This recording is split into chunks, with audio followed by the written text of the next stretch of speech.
ನಮಸ್ಕಾರ. ಈ 4 ದಿವಸಗಳ ಪ್ರವಚನ ಮಾಲೆಯನ್ನು ಶ್ರೀ ದೇವತಾ ರಾಮಯ್ಯ, ಶ್ರೀಮತಿ ದೇವತಾ ಮುನಿಲಕ್ಷ್ಮಮ್ಮ ಅವರ ಸ್ಮರಣೆಯಲ್ಲಿ ಅವರ ಸುಪುತ್ರರಾದ ಶ್ರೀ ದೇವತಾ ನಾಗರಾಜ್, ಶ್ರೀಮತಿ ನಾಗರಾಜ್ ದಂಪತಿಗಳು ಪ್ರಾಯೋಜನೆ ಮಾಡಿದ್ದಾರೆ. ಅವರ ಪರಿವಾರದ ಮೇಲೆ ಭಗವದ್ ಅನುಗ್ರಹ ಸದಾ ಇರಲಿ ಅಂತ ಪ್ರಾರ್ಥನೆ ಮಾಡ್ತೇನೆ. ಈ ಉಪನ್ಯಾಸ ಮಾಲೆಯನ್ನು ನಡೆಸಿಕೊಡ್ತಾ ಇರುವ ಆದರಣೀಯ ಚಕ್ರವರ್ತಿ ಸೂಲಿಬೆಲೆ ಈ ವೇದಿಕೆಗೆ ಸುಪರಿಚಿತರೇ ಆಗಿದ್ದಾರೆ. ಪೂರ್ಣಾವಧಿ ಸಾಮಾಜಿಕ ಕಾರ್ಯಕರ್ತರು, ಒಳ್ಳೆಯ ಲೇಖಕರು, ವಾಗ್ಮಿ, ಇಂಜಿನಿಯರಿಂಗ್ ಪದವೀಧರರು. ಆದರೆ ಯಾವುದೇ ಉದ್ಯೋಗವನ್ನು ವೃತ್ತಿಯನ್ನು ಹಿಡಿಯದೆ ತಮ್ಮ ಎಲ್ಲ ಪ್ರತಿಭೆಯನ್ನು, ಸಮಯವನ್ನು ಪೂರ್ಣವಾಗಿ ಸಮಾಜ ಕಾರ್ಯಕ್ಕೆ ವಿನಿಯೋಗ ಮಾಡ್ತಾ ಬಂದಿದ್ದಾರೆ. ಹಲವು ಸ್ವದೇಶಿ ಪರ ಸಂಘಟನೆಗಳಲ್ಲಿ ಶ್ರಮಿಸಿದ್ದಾರೆ. ಹಲವು ದಿನಪತ್ರಿಕೆ, ವಾರಪತ್ರಿಕೆಗಳಿಗೆ ಅಂಕಣಗಳನ್ನು ಬರೆದಿದ್ದಾರೆ. ಈಚಿನವರೆಗೆ ವಿಜಯವಾಣಿ ದಿನಪತ್ರಿಕೆಗೆ ಅವರು ಬರೀತಾ ಇದ್ದ ಜಾಗೋ ಭಾರತ್ ಅಂಕಣ ತಾವೆಲ್ಲ ಗಮನಿಸಿರ್ತೀರಿ. ಸ್ವದೇಶಿ ಚಿಂತನೆಗೆ ಸಂಬಂಧಿಸಿದ ಪುಸ್ತಕಗಳನ್ನು, ಲೇಖನಗಳನ್ನು ಬರೆದಿದ್ದಾರೆ. ನಮ್ಮ ನಾಡಿನ ತೀರ್ಥಕ್ಷೇತ್ರಗಳ ಬಗ್ಗೆ ಅವರು ನೀಡಿದ ಉಪನ್ಯಾಸ ಸರಣಿಗಳು ದೂರದರ್ಶನ ಮಾಧ್ಯಮದಲ್ಲಿ ತುಂಬ ಜನಪ್ರಿಯ ಆಗಿವೆ. ಭಾರತೀಯ ಸಂಸ್ಕೃತಿ ಪ್ರತಿಷ್ಠಾನದ ಕಾರ್ಯಕರ್ತರಾಗಿ ಸೇವೆ ಸಲ್ಲಿಸಿದ್ದಾರೆ. ಅಖಿಲ ಭಾರತ ಸಂಘಟನೆಯಾದ ಸಂಸ್ಕಾರ ಭಾರತಿ, ಆ ಸಂಘಟನೆಯ ಕರ್ನಾಟಕ ಪ್ರಾಂತ ಉಪಾಧ್ಯಕ್ಷರಾಗಿದ್ದಾರೆ. ರಾಷ್ಟ್ರೀಯತಾಪರವಾದ ಬರವಣಿಗೆಯಲ್ಲಿ ಸಿದ್ಧಹಸ್ತರು. ಜವಾಹರ್ಲಾಲ್ ನೆಹರು ಕುರಿತು ಅವರು ಬರೆದ ನೆಹರು ಪರದೆ ಸರಿಯಿತು ಅನೇಕ ತಿಂಗಳ ಕಾಲ ಟಾಪ್ 10 ಪಟ್ಟಿಯಲ್ಲಿ ಇತ್ತು. ಈಗ 7 ವರ್ಷ ಹಿಂದೆ 1857ರ ಪ್ರಥಮ ಸ್ವಾತಂತ್ರ್ಯ ಸಂಗ್ರಾಮ ಕುರಿತು ಬರೆದ ಅವರ ಗ್ರಂಥ ವ್ಯಾಪಕ ಪ್ರಶಂಸೆ ಗಳಿಸಿತು. ಈಗ 12 ವರ್ಷ ಹಿಂದೆ ಅವರು ಬರೆದ ಸ್ವಾತಂತ್ರ್ಯ ವೀರ ಸಾವರ್ಕರ್ ಗ್ರಂಥ ಬೆಸ್ಟ್ ಸೆಲ್ಲರ್ ಆಗಿ ಮಾರಾಟದ ದಾಖಲೆಯನ್ನೇ ಸೃಷ್ಟಿಸಿತು. ಇವರು ಸಂಯೋಜನೆ ಮಾಡಿ ರಾಜ್ಯದ 100 ಕಡೆ ಪ್ರದರ್ಶನಗೊಂಡು ವ್ಯಾಪಕ ಪ್ರಶಂಸೆಗೆ ಪಾತ್ರವಾಗಿರುವ ದೇಶಭಕ್ತಿ ಪ್ರೇರಕ ರೂಪಕ ಜಾಗೋ ಭಾರತ್ ಇವತ್ತು ಮನೆಮಾತಾಗಿದೆ. ಅವರ ಅಂಕಣ ಬರಹಗಳ ಸಂಕಲನಗಳ ಜಾಗೋ ಭಾರತ್ 2 ಸಂಪುಟಗಳು 1 ವರ್ಷದಲ್ಲಿಯೇ ಹಲವಾರು ಮುದ್ರಣಗಳನ್ನು ಕಂಡಿವೆ. ಹೀಗೆ ಒಟ್ಟಿನ ಮೇಲೆ ರಾಷ್ಟ್ರಭಕ್ತಿಗೆ ಇಂಬು ಕೊಡುವ ಬಗೆ ಬಗೆಯ ಕಾರ್ಯಗಳಿಗೆ ತಮ್ಮನ್ನು ಅರ್ಪಿಸಿಕೊಂಡಿದ್ದಾರೆ. ರಾಮಕೃಷ್ಣ ಮಠದ ನಿತಾಂತ ಭಕ್ತರೂ ಆಗಿದ್ದಾರೆ. ಇದೇ ವೇದಿಕೆಯಲ್ಲಿ ಅವರು ಭಗತ್ ಸಿಂಗ್ ಬಗ್ಗೆ, ಸಾವರ್ಕರ್ ಬಗ್ಗೆ, ಮದನ್ ಲಾಲ್ ಧೀಂಗ್ರಾ ಬಗ್ಗೆ, ಜಲಿಯನ್ ವಾಲಾ ಬಾಗ್ ಹತ್ಯಾಕಾಂಡದ ಬಗ್ಗೆ, ವಿವೇಕಾನಂದರ ಬಗ್ಗೆ, ನೇತಾಜಿ ಸುಭಾಷ್ ಚಂದ್ರ ಬೋಸ್ ಬಗ್ಗೆ ಮಾಡಿದ ಉಪನ್ಯಾಸಗಳು ನಿಮ್ಮಲ್ಲಿ ಅನೇಕರಿಗೆ ನೆನಪಿನಲ್ಲಿ ಇದೆ ಅಂತ ಭಾವಿಸ್ತೇನೆ.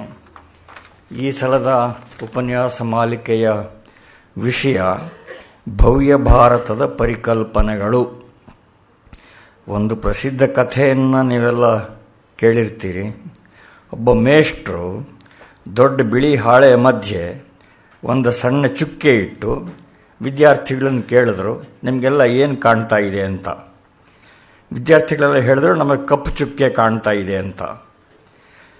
ಮೇಷ್ಟ್ರು ಹೇಳಿದ್ರು, ಅಲ್ಲಯ್ಯ, ಕಪ್ಪು ಚುಕ್ಕೆ ಒಂದು ಸಾಸಿವೆ ಕಾಡಿನಷ್ಟಿದೆ, ಅಷ್ಟು ದೊಡ್ಡದಾಗಿರೋ ಬಿಳಿ ಹಾಳೆ ನಿಮ್ಗೆ ಯಾರಿಗೂ ಕಾಣಲೇ ಇಲ್ವಾ ಅಂತ ಕೇಳಿದ್ರಂತ.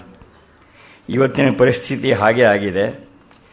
ಪೋರ್ಚುಗೀಸರು ಗೋವಾಕ್ಕೆ ಬಂದರು, ಫ್ರೆಂಚರು ಪಾಂಡಿಚೇರಿಗೆ ಬಂದರು, ಮುಸ್ಲಿಮರು ವಾಯವ್ಯದಿಂದ ಬಂದರು, ಬ್ರಿಟಿಷರು ಅರ್ಧದಷ್ಟು ಭಾರತ ವಶಪಡಿಸಿಕೊಂಡ್ರು, ಹೀಗೆಲ್ಲ ಕೇಳ್ತೇವೆ. ಈ ಭಾನ್ಗಡಿಗಳ ನಡುವೆ ನಿಜವಾದ ಭಾರತ ಸದ್ದಿಲ್ಲದೆ ಮುಂದುವರೆದಿತ್ತಲ್ಲ, ಅದನ್ನು ನಾವೆಲ್ಲ ಮರೆತೇ ಬಿಟ್ಟಿದ್ದೇವೆ. ನಮ್ಮ ದೇಶ ಸ್ವತಂತ್ರವಾದ ದಿವಸ 14 ಆಗಸ್ಟ್ 1947 ಮಧ್ಯರಾತ್ರಿ DVG ಅವರು ರಚಿಸಿ ಪ್ರಕಾಶಪಡಿಸಿದ ಸ್ವತಂತ್ರ ಭಾರತ ಅಭಿನಂದನ ಸ್ತವ, ಅದರ ಆರಂಭದ ಒಂದು ಪದ್ಯ ಹೀಗಿತ್ತು: ಭಾರತಮೆಂಬುದೇಂ ಬರಿಯ ಮೃತ್ಸ್ನೆಯೇ ಭೌತಮೇ ಭಾವಸೃಷ್ಟಿಯೇನ್ ಆರೆಯಲ್ ಒಂದು ತೇಜಮದು ಪೂಜ್ಯ ಹಿಮಾಚಲ ರಾಮಸೇತು ವಿಸ್ತಾರ ನಿಕೇತ ವಾಸಿ ಜನತಾವಯವೋಲ್ಲಸದಾತ್ಮತತ್ವಂ. ಆ ಕಾರಣದಿಂದಲ್ ಈ ನೆಲದ ಧೂಳಿಯುಂ ಎಮ್ಮ ಶಿರಕ್ಕೆ ಸೇಸೆಯೈ. ಭಾರತ ಅನ್ನೋದು ಅದೇನು ಬರೀ ಮಣ್ಣೆ ಅಥವಾ ಭೌತಮೆ ಅಂದರೆ ಬೆಟ್ಟ, ಗಾಳಿ, ನದಿ ಇಷ್ಟೇನೆ, ಅಥವಾ ಭಾವಸೃಷ್ಟಿಯೇ ಅಂದರೆ ನಾವು ಮಾಡಿಕೊಂಡು ಏನೋ ಕಲ್ಪನೆಯೇ, ಇವೆಲ್ಲ ಮಾತ್ರವಲ್ಲ, ಆರೆಯಲ್ ವಿಚಾರ ಮಾಡಿ ನೋಡಿದರೆ ಅದೊಂದು ತೇಜಮದು, ಅದೊಂದು ದೊಡ್ಡ ತೇಜಸ್ಸು. ಯಾವ ತೇಜಸ್ಸು ಅದು ಅಂದರೆ ಪೂಜ್ಯವಾದ ಹಿಮಾಚಲದಿಂದ ದಕ್ಷಿಣದ ರಾಮಸೇತುವಿನವರೆಗೆ ಇರುವ ವಿಸ್ತಾರವಾದ ಭಾರತ ಅನ್ನುವ ನಿಕೇತ ಮನೆಯಲ್ಲಿ ವಾಸಿ ಬದುಕ್ತಾ ಇರುವ ಜನತಾ ಪ್ರಜಾಸಮೂಹದ ಅವಯವ, ಮನಸ್ಸು, ಮಾತು, ಮೈಗಳಲ್ಲಿ ಉಲ್ಲಸತ್ ಎದ್ದು ಕಾಣುತ್ತಾ ಇರುವ ಆತ್ಮತತ್ವ, ಅದು ನಿಜವಾದ ಭಾರತ. ಆ ಕಾರಣದಿಂದ ಈ ನೆಲದ ಧೂಳಿಯುಂ ಒಂದು ಧೂಳಿನ ಕಣ ಕೂಡ ಎಮ್ಮ ಶಿರಕ್ಕೆ ಸೇಸೆಯೈ, ನಮ್ಮ ತಲೆಗೆ ಅದು ಅಕ್ಷತೆ ಆಗಿದೆ ಅಂತ. ಈ ಆಧಾರ ತತ್ವಗಳನ್ನು ನಮಗೆ ಆಗಾಗ ನೆನಪು ಮಾಡಿಕೊಡುವುದಕ್ಕೆ ಮಿತ್ರರಾದ ಚಕ್ರವರ್ತಿ ಸೂಲಿಬೆಲೆ ಅವರಿಗಿಂತ ಸಮರ್ಥರು ಸಿಗೋದು ಕಷ್ಟ. ಯಾಕೆಂದರೆ ಈ ಉದಾತ್ತ ಭಾವನೆಗಳನ್ನು ನರನರಗಳಲ್ಲಿ ಕಣಕಣಗಳಲ್ಲಿ ತುಂಬಿಕೊಂಡವರು ಅವರು. ಈ ಉಪನ್ಯಾಸ ಮಾಲೆಯನ್ನು ಆರಂಭಿಸಬೇಕು ಅಂತ ಅವರಲ್ಲಿ ಪ್ರಾರ್ಥನೆ ಮಾಡ್ತಾರೆ.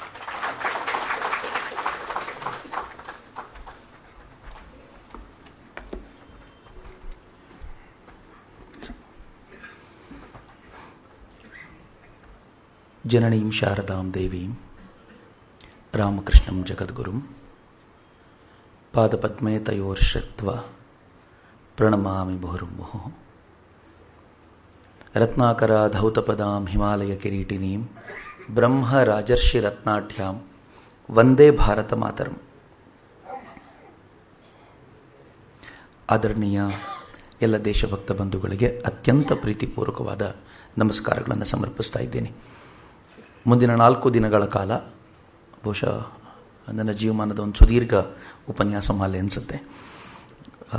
ಭವ್ಯ ಭಾರತದ ಪರಿಕಲ್ಪನೆಗಳ ಕುರಿತಂತೆ ಮಾತನಾಡಬೇಕು ಅಂತ ವಿಷಯ ಒಪ್ಕೊಂಡಾಗ ಬಹಳ ಚೆನ್ನಾಗಿತ್ತು. ಆದರೆ ವಿಷಯದ ಕುರಿತಂತೆ ಚಿಂತನೆ ಮಾಡ್ತಾ ಹೊರಟಂತೆ ಬೇರೆ ಏನಾದರೂ ತಗೋಬೋದಿತ್ತು ಅಂತ ಅನ್ನಿಸ್ತು ನನಗೆ. ಯಾಕೆಂದರೆ ಆದರಣೀಯ ರಾಮಸ್ವಾಮಿಗಳು ಅವರು ಯಾರ ಪರಿಚಯ ಮಾಡಿಕೊಟ್ರು ಭಾಳ ಚೆನ್ನಾಗಿರುತ್ತೆ. ನನ್ನ ಪರಿಚಯ ಅವ್ರು ಮಾಡ್ಕೊಡುವಾಗ ನನಗೆ ಹೊಸ್ತು ಅನಿಸಿರ್ತು, ಹೌದಲ್ವಾ, ಎಷ್ಟು ಚೆನ್ನಾಗಿದೆಯಲ್ಲ ಇದು, ಯಾರದೋ ಬಗ್ಗೆ ಹೇಳ್ತಿದ್ದಾರಲ್ಲ ಅಂತ ಅಷ್ಟು ಸುಂದರವಾಗಿ ಮಾಡ್ತಾರೆ. ಇನ್ನು ಅವರೇ ಭಾರತದ ಬಗ್ಗೆ ಹೇಳಿದರೆ ಅದು ಇನ್ನೂ ಅದ್ಭುತವಾಗಿರುತ್ತೆ. ಇನ್ನು ಅವರೆದುರಿಗೆ ಇನ್ಯಾವುದೋ ಭವ್ಯ ಭಾರತದ ಪರಿಕಲ್ಪನೆ ಅಂತ ನಾವೆಲ್ಲ ಮಾತಾಡಿದರೆ ತೊದಲು ಮಾತು ಅಷ್ಟೇ. ನಾನು ಪ್ರತಿ ಬಾರಿ ಅವರೆದುರಿಗೆ ಇದನ್ನು ನಿವೇದಿಸಿಕೊಂಡೇ ನಾನು ನಿಮ್ಮೆದುರಿಗೆ ನಿಂತ್ಕೊಳ್ತೀನಿ. ಯಾಕೆಂದರೆ ನಾನು ಕಳೆದ ಬಾರಿಯೂ ಹೇಳಿದ್ದೆ, ಇಬ್ಬರೆದುರಿಗೆ ಮಾತನಾಡಬೇಕಾದ್ರೆ ನಂಗೆ ಸ್ವಲ್ಪ ತಯಾರಿ ಜಾಸ್ತಿ ಬೇಕು. ಒಂದು ರಾಮಕೃಷ್ಣಾಶ್ರಮದ ಹರ್ಷಾನಂಜಿ, ಎರಡನೇದು ನಮ್ಮ ಗೋಖಲೆಯ ಉತ್ಥಾನದ ಶ್ರೀಯುತ ರಾಮಸ್ವಾಮಿಗಳು. ಇವರಿಬ್ಬರೆದುರಿಗೆ ಮಾತನಾಡಬೇಕಾದ್ರೆ ಸ್ವಲ್ಪ ವಿಶೇಷವಾದ ತಯಾರಿ ನಾನು ಮಾಡ್ತಿರ್ತೀನಿ. ನಾನು ಅನೇಕ ಬಾರಿ ಉಪನ್ಯಾಸಕ್ಕೆ ತಯಾರಾಗ್ತಿದ್ದೀನಿ ಅಂತ ಹೇಳಿದ್ರೆ ಕೆಲವರು ನಗ್ತಾರೆ, ಸುಳ್ಳು ಹೇಳ್ತಿದ್ಯಾ ಅಂತ. ಹೇಳ್ತೀನಿ, ಇಲ್ಲ, ರಾಮಕೃಷ್ಣಾಶ್ರಮದಲ್ಲಿದೆ ಇಲ್ಲ ಗೋಖಲೆಯಲ್ಲಿದೆ ಅಂತ ಅವ್ರಿಗೆ ಗೊತ್ತಾಗೋದು ಉಪನ್ಯಾಸಕ್ಕೆ ತಯಾರಿ ಆಗ್ತಿದೆ ಅಂತಂದರೆ. ಸೊ ಹೀಗಾಗಿ ನಿಜವಾದ ಜ್ಞಾನದ ಆ ಸವಿಯನ್ನು ನಮಗೆಲ್ಲರಿಗೂ ಉಣಿಸಿದಂಥ, ಯಾರಂಥ ಜ್ಞಾನಿಗಳಾಗಬೇಕು ಅಂತಂದರೆ, ಯಾರಂಥ ಪಾಂಡಿತ್ಯ ಇರಬೇಕು ಅಂತಂದರೆ ಯಾರು ಅಂತ ತೋರಿಸ್ಬೋದಾದಂಥ ವ್ಯಕ್ತಿತ್ವದ ಎದುರಿಗೆ ಮಾತನಾಡಲಿಕ್ಕೆ ಸಿಗೋ ಅವಕಾಶವನ್ನು ನಾನು ಭಾಗ್ಯ ಅಂತ ಪರಿಗಣಿಸಿ ಮುಂದಿನ ಒಂದು 3-4 ದಿನಗಳಲ್ಲಿ ನಾನು ಒಂದಷ್ಟು ವಿಚಾರಗಳನ್ನು ಹಂಚ್ಕೋಬೇಕು. ಭವ್ಯ ಭಾರತದ ಪರಿಕಲ್ಪನೆಗಳು ಅಂತಂದಾಗ ಬಹುಶಃ ಭವಿಷ್ಯ ಭಾರತ ಹೇಗಿರಬೇಕು, ಏನು, ಈ ಕಲ್ಪನೆಗಳು. ಇತ್ತೀಚೆಗೆ ಒಬ್ಬರು ಹಿರಿಯರು ಸಿಕ್ಕಾಗ ನನಗೆ ಕೇಳಿದ್ರು, ಚಕ್ರವರ್ತಿ ತುಂಬ ಕಾಲೇಜುಗಳಿಗೆಲ್ಲ ಹೋಗ್ತೀಯಾ, ವಿಶ್ವಗುರು ಭಾರತ ಅಂತೆಲ್ಲ ಮಾತಾಡ್ತಿರ್ತೀಯ. ನಮ್ಮ ಕಾಲೇಜ್ ಹುಡುಗರನ್ನ ಸುಮ್ಮನೆ ಕೂರಿಸ್ಕೊಂಡು ವಿಶ್ವಗುರು ಭಾರತ ಅಂದರೆ ಅವ್ರ ಕಲ್ಪನೆ ಏನೇನಿದೆ ಅಂತ ಸ್ವಲ್ಪ ಪಟ್ಟಿ ಮಾಡಪ್ಪ, ನೋಡೋಣ ಇವತ್ತಿನ ಹುಡುಗರು ಏನು ಯೋಚನೆ ಮಾಡ್ತಿದ್ದಾರೆ ಅಂತ ಅವ್ರು ಕೇಳಿದ್ರು. ನನಗೂ ಅನ್ನಿಸ್ತು, ಹೌದು, ನಾವು ತುಂಬ ಮಾತಾಡ್ಕೊಂಡು ತಿರುಗಾಡ್ತಿರ್ತೀವಿ ವಿಶ್ವಗುರು ಭಾರತ ಅಂತ. ಆದರೆ ಇವತ್ತಿನ ಪೀಳಿಗೆಗೆ ವಿಶ್ವಗುರು ಭಾರತದ ಪರಿಕಲ್ಪನೆ ಹೇಗಿದೆ ಅನ್ನೋದು ನನಗೂ ಒಂದು ಕ್ಷಣ ಅನ್ನಿಸ್ತು. ಇದನ್ನ ಯೋಚನೆ ಮಾಡಬೇಕಾಗಿರೋ ಸಂಗತಿ, ಕೇಳಲೇಬೇಕು ಪ್ರತಿ ಹುಡುಗರನ್ನ ಏನ್ ಕಲ್ಪನೆ ಕಟ್ಕೊಂಡಿದ್ದಾರೆ ಅಂತ. ಈ ಹಿನ್ನೆಲೆಯಲ್ಲಿ ಕೂತಾಗ ನನಗನ್ನಿಸ್ತು, ಒಮ್ಮೆ ಹಳೆಯ ಭಾರತವನ್ನು ನೋಡಿ ಹೊಸ ಭಾರತದ ಕಡೆ ಹೊರಳೋದು ಒಳ್ಳೆಯದು ಅಂತ. ಯಾರು ಹಳೆಯದನ್ನು ನೋಡಲ್ವೋ, ಹಳೆಯದರಿಂದ ಪಾಠ ಕಲೀಲಿಕ್ಕೆ ಸಾಧ್ಯವಾಗಲ್ವೋ, ಅವರಿಗೆ ಹೊಸದರ ಕಡೆ ಹೆಜ್ಜೆ ಇಡೋದು ಬಹಳ ಕಷ್ಟ. ನನ್ಗೆ ಬಹಳ ಜನ ಕೇಳ್ತಾರೆ, ಮನೆಯಲ್ಲಿ ಅಜ್ಜ ಅಜ್ಜಿ ಯಾಕಿರಬೇಕು ಅಂತ. ಬಹಳ ಸಿಂಪಲ್. ಅಜ್ಜ ಅಜ್ಜಿ ಇವತ್ತಿನ ಹುಡುಗ ಮಾಡಬಹುದಾದ ತಪ್ಪನ್ನು ಅವತ್ತೇ ಮಾಡಿಬಿಟ್ಟಿದ್ದಾರೆ ಅವರು. ಹಿಂಗಾಗಿ ಅವರು ಮನೆಯೊಳಗಿದ್ರೆ ಹೊಸ ತಪ್ಪು ಮಾಡ್ಲಿಕ್ಕೆ ಪ್ರೇರಣೆ ಕೊಡ್ತಾರೆ. ಇದು ನಾನು ಮಾಡಿದ್ದೀನಪ್ಪ, ಇದ್ರ ರಿಸಲ್ಟ್ ಹಿಂಗೆ ಬಂದೇ ಬರುತ್ತೆ, ನಂಗೆ ಗೊತ್ತಿದೆ, ಹಿಂಗಾಗಿ ಇದು ಬಿಡು, ಹೊಸ ತಪ್ಪು ಮಾಡು ಅಂತ ಹೇಳಿಕೊಡ್ತಾರೆ ಅಂತ. ಯಾವ ಸಮಾಜ ಹೊಸ ತಪ್ಪುಗಳನ್ನು ಮಾಡಲ್ವೋ, ಹಳೆಯದನ್ನೇ ಮಾಡ್ತಿರುತ್ತೋ, ಆ ಸಮಾಜ ನಾಶವಾಗುತ್ತೆ ಅಂತ. ಹೊಸ ತಪ್ಪುಗಳಿಗೆ ಅವಕಾಶ ಇರಬೇಕು. ಹಳೆಯದನ್ನೇ ಮತ್ತೆ ಮಾಡೋದ್ರಲ್ಲಿ ಅರ್ಥ ಇಲ್ಲ. ಹೊಸದನ್ನು ಮಾಡಬೇಕು, ಹಳೆಯದ್ರಿಂದ ಪಾಠ ಕಲಿಬೇಕು. ಇದಾಗಬೇಕು ಅಂತಂದ್ರೆ ಹಳೆಯದ್ರ ಜೊತೆಗೆ ಒಂದು ಬಂಧನ ಬೇಕು, ಒಂದು ಬೆಸುಗೆ ಇರಬೇಕು. ನಾನು ತುಂಬ ಬಾರಿ ಈ ಹಳೆಯದ ಕೆಲವೊಂದು ಕೊಟ್ಟಾಗ ಬಹಳ ಜನ ಕೇಳ್ತಾರೆ, ಹಳೆಯದನ್ನೇ ಹೇಳಿದ್ರೆ ಇವತ್ತಿನ ಕತೆ ಯಾರು ಕೇಳೋದು ಅಂತ. ಅವ್ರಿಗೆ ಇವತ್ತಿಂದ ಹೇಳಿದ್ರೆ ಇವತ್ತು ಹೇಳ್ಬಿಟ್ರೆ ಆಗೋಯ್ತಾ, ಮುಂದಿನ ಭಾರತ ಹೆಂಗಿರುತ್ತೋ ಅಂತ. ಒಟ್ಟಲ್ಲಿ ಸಿನಿಕತನದ ಪರಮಾವಧಿ ಇದು. ಆದರೆ ನನಗಂತೂ ಹಳೆಯದ್ದು ಯಾವತ್ತೂ ಪಾಠ ಕಲಿಸಿದೆ. ನಾನು ಈ 4 ದಿನಗಳ ಉದ್ದಕ್ಕೂ ಅಥವಾ ಮೊದಲ 3 ದಿನ ಅಂತೂ ಹಳೆಯದ್ದು ಹೇಗಿತ್ತು, ಅದರಿಂದ ಕಲಿಬಹುದಾದ ಪಾಠ ಹೆಂಗಿತ್ತು, ನಾವು ಏನೇನು ಕಲ್ತಿಲ್ಲ, ಇಷ್ಟನ್ನು ನಾನು ವಿಶ್ಲೇಷಣೆ ಮಾಡ್ತಾ ಹೋಗ್ತೀನಿ.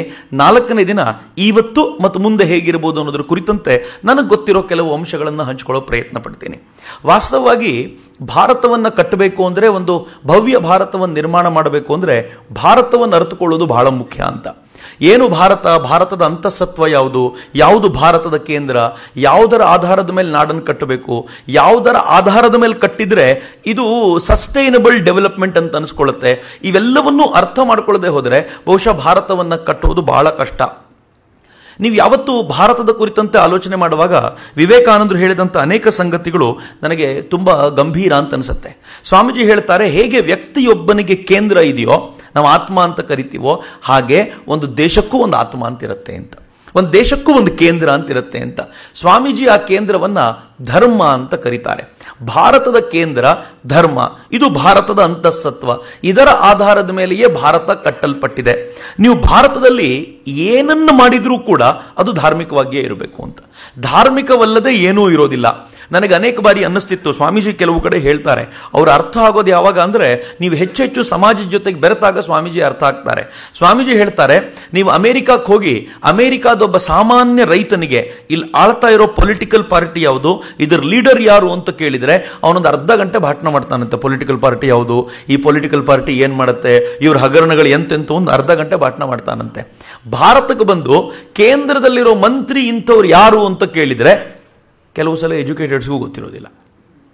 ಆದರೆ ಭಾರತಕ್ಕೆ ಬಂದು ನೀವು ರಾಮನ ಬಗ್ಗೆ ಯಾರಿಗಾದ್ರೂ ಕೇಳಿ ಒಂದು ಅರ್ಧ ಗಂಟೆ ಭಾಷಣ ಹೊಡಿತಾನೆ. ನೀವು ಕೃಷ್ಣನ ಬಗ್ಗೆ ಕೇಳಿ ಒಂದು ಅರ್ಧ ಗಂಟೆ ಭಾಷಣ ಮಾಡ್ತಾರೆ. ನಂಗೆ ಮೊದಲು ತುಂಬ ವಿಚಿತ್ರ ಅನ್ನಿಸ್ತಿತ್ತು ಸ್ವಾಮೀಜಿ ಹೇಳುವಾಗ. ಆದರೆ ಅನೇಕ ಕಡೆ ನಾನು ತಿರುಗಾಡಬೇಕಾದಾಗ ಅನ್ನಿಸ್ತಿತ್ತು, ನಿಜ ಇದು ಸತ್ಯ. ಭಾರತದಲ್ಲಿ ಹುಟ್ಟಿರುವಂಥ ಪ್ರತಿಯೊಬ್ಬನು ಅವನೊಂಥರ ಫಿಲಾಸಫರೇ. ಅವನಿಗೆ ಅದೇನೋ ಅದೊಂದು ರಕ್ತದಲ್ಲಿ ಹರಿತಾ ಇರುತ್ತೆ. ನಾನು ಮೊನ್ನೆ ತಾನೇ ರಾಮಕೃಷ್ಣ ಜಯಂತಿಗೆ ಹೊಸಪೇಟೆಯಲ್ಲಿ ಕೂತಿದ್ದೆ. ಯಾರೋ ಒಬ್ಬ ನಾಯಕರು ಅಂತ ಕರೆದು ಅವ್ರು ಮಾತನಾಡ್ಲಿಕ್ಕೆ ಬಿಟ್ಟರು. ಅವ್ರು ಮಾತನಾಡ್ತಾ ರಾಮಕೃಷ್ಣರು ಹೀಗೆ ಹೇಳಿದ್ರು ಹಾಗೆ ಹೇಳಿದ್ರು ಅಂತ ಏನೇನೋ ಮಾತಾಡ್ತಿದ್ರು. ನಾನು ಪಕ್ಕದಲ್ಲಿ ಕೂತು ಸ್ವಾಮೀಜಿ ಕೇಳಿದೆ, ಸ್ವಾಮೀಜಿ ರಾಮಕೃಷ್ಣರು ಇದೆಲ್ಲ ಎಲ್ಲಿ ಹೇಳಿದಾರೆ ಗೊತ್ತಿಲ್ವಲ್ಲ ನನಗೆ ಅಂತ.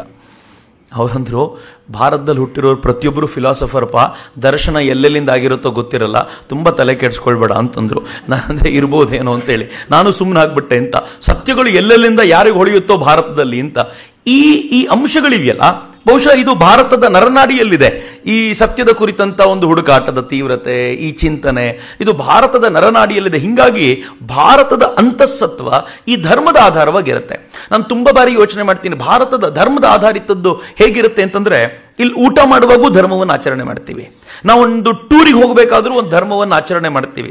ಇದನ್ನ ಧರ್ಮಪಾಲ್ಜಿ ತಮ್ಮದೊಂದು ಪುಸ್ತಕದಲ್ಲಿ ಆರಂಭದಲ್ಲಿ ಉಲ್ಲೇಖ ಮಾಡ್ತಾರೆ. ನನಗೆ ತುಂಬಾ ಅಚ್ಚರಿ ಅನಿಸಿದಂತ ಮಾತುಗಳಿವು. ಧರ್ಮಪಾಲ್ಜಿ ಅದೊಮ್ಮೆ ಅವರು ಟ್ರೈನಲ್ಲಿ ಹೋಗ್ತಿರ್ಬೇಕಾದ್ರೆ ಯಾತ್ರೆ ಮುಗಿಸಿ, ಹರಿದ್ವಾರದ ಯಾತ್ರೆ ಮುಗಿಸಿ ಬರ್ತಿದ್ದಂತ ಒಂದಷ್ಟು ಯಾತ್ರಿಕರು ಸಿಕ್ಕರಂತೆ ಅವರಿಗೆ. ಎಲ್ಲರೂ ಕೂತ್ಕೊಳ್ಳಿಕ್ಕಾಗದೆ ಎಲ್ಲರೂ ಒತ್ತೊಟ್ಟಾಗಿ ಕೂತ್ಕೊಂಡಿದ್ರು. ಅವರ ಗಡಿಗೆಗಳನ್ನೆಲ್ಲ ತಗೊಂಡು ಬಂದು ಕೂತ್ಕೊಂಡಿದ್ರು. ಅಡಿಗೆ ಮಾಡೋ ಗಡಿಗೆಗಳು, ಅದರಲ್ಲಿ ಗೋಧಿ ಹಿಟ್ಟಿತ್ತು, ಎಲ್ಲವೂ ವಸ್ತುಗಳಿದ್ವು. ಕೂತ್ಕೊಂಡಿದ್ದಾಗ ಧರ್ಮಪಾಲ್ಜಿ ಸುಮ್ಮನೆ ಕೇಳಿದ್ರಂತೆ, ಎಲ್ಲಿಂದ ಬಂದ್ರಿ? ಇವರಂದ್ರು, ನಾವು ಹರಿದ್ವಾರದಿಂದ ಗಂಗೆಯ ದರ್ಶನ ಮಾಡ್ಕೊಂಡು ಬಂದ್ವಿ. ಇವ್ರು ಕೇಳಿದ್ರು, ಬರ್ತಾ ದೆಹಲಿ ಸಿಕ್ಕಿತ್ತಲ್ಲ, ದೆಹಲಿಯಲ್ಲಿ ನೀವು ಏನೇನು ನೋಡಿದಿರಿ? ಅವರಂದ್ರು, ದೆಹಲಿಯಲ್ಲಿ ಏನು ನೋಡಲಿಲ್ಲ, ರೈಲ್ವೆ ಸ್ಟೇಷನ್ಗೆ ಬಂದು ಟ್ರೈನ್ ಹತ್ತು ಬಂದ್ಬಿಟ್ವಿ. ಇವ್ರು ಕೇಳಿದ್ರು, ದೆಹಲಿಗೆ ಹೋಗಿದ್ರಿ? ನಮ್ಮ ದೇಶದ ಸಂಸತ್ ಭವನ ಇದೆ, ದೊಡ್ಡ ದೊಡ್ಡ ಕಟ್ಟಡಗಳಿವೆ, ಅದನ್ನು ನೋಡ್ಲಿಲ್ವಾ? ಇಲ್ಲ, ನಮ್ಗೆ ಸಮಯ ಸಿಗಲಿಲ್ಲ ಅಂತ ಕೇಳಿದ್ರು. ಮುಂಬೈಗೆ? ಹೇಳಿದ್ರು, ಮುಂಬೈನು ಬರಬೇಕಾದ್ರೆ ಹಾದುಕೊಂಡು ಬಂದ್ವಿ, ಈಗಲೂ ಹೋಗ್ತೀವಿ, ಮುಂಬೈಲಿ ಏನಾದರೂ ನೋಡ್ತೀರಾ? ಅವ್ರಂದ್ರಂತ, ಇಲ್ಲ, ನಮಗೆ ನೇರವಾಗಿ ಈಗ ವಾಪಸ್ ಮನೆಗೆ ಹೋಗ್ಬೇಕಷ್ಟೇ. ಮತ್ತು ನೀವು ಇಷ್ಟು ದೊಡ್ಡ ಟ್ರಿಪ್ ಬಂದಿದ್ಯಾಕೆ? ಅವರಂದ್ರೆ, ನಮ್ಗೆ ಇದ್ದಿದ್ದು ಒಂದೇ ಒಂದು ಗುರಿ, ಗಂಗೆಯನ್ನು ನೋಡಬೇಕು ಅಂತ, ಅವಳ ದರ್ಶನ ಮಾಡಬೇಕು ಅಂತ. ಮುಗಿಸ್ಕೊಂಡಿದ್ದಾಯ್ತು, ಮುಂದಿನ ಬಾರಿ ಅವಕಾಶ ಸಿಕ್ಕರೆ ನಾವು ಮುಂಬೈನ ದೆಹಲಿ ನೋಡ್ತೀವಿ, ಇಲ್ಲದೆ ಹೋದ್ರೆ ಆಗ್ಲೂ ಗಂಗೆನೇ ನೋಡೋದು ಅಂತ. ಧರ್ಮ ಎಷ್ಟು ಹಾಸುಹೊಕ್ಕಾಗಿದೆ ಅಂತ. ನಾವು ಗಂಗೆಯನ್ನು ಪೂಜಿಸೋದು, ನಾವು ಹಿಮಾಲಯವನ್ನು ಆರಾಧಿಸೋದು, ಅದು ಎಷ್ಟು ಅನೂಚಾನವಾಗಿದೆ ಅಂತಂದ್ರೆ, ಯಾವುದನ್ನು ಅತ್ಯಂತ ಪ್ರಾಚೀನವಾಗಿ ಪಾಲಿಸಿಕೊಂಡು ಬಂದಿದ್ವೋ, ವೇದ ಕಾಲದ ಪರಂಪರೆ ಅಂತ ಯಾವುದನ್ನು ಕರಿತಿದ್ವೋ, ಆ ಪರಂಪರೆ ಇವತ್ತಿಗೂ ಈ ದೇಶದ ನರನಾಡಿಯಲ್ಲಿದೆ. ಯಾವುದನ್ನ ಜವಾಹರ್ಲಾಲ್ ನೆಹರು ಪಂಚವಾರ್ಷಿಕ ಯೋಜನೆಗಳ ಮೂಲಕ ದೊಡ್ಡ ದೊಡ್ಡ ಕಟ್ಟಡಗಳ ರೂಪದಲ್ಲಿ ಕಟ್ಟಿಟ್ರೋ, ಅದು ಈ ದೇಶದ 90% ಜನರಿಗೆ ಬೇಕೇ ಆಗಿಲ್ಲ. ಅದನ್ನ ನೀವೇ ಇಟ್ಕೊಳ್ಳಿ ಅಂತಾರವರು. ಅವರಿಗೆ ಬೇಕಾಗಿರೋ ಪರಿಕಲ್ಪನೆಗಳು ಬೇರೆ.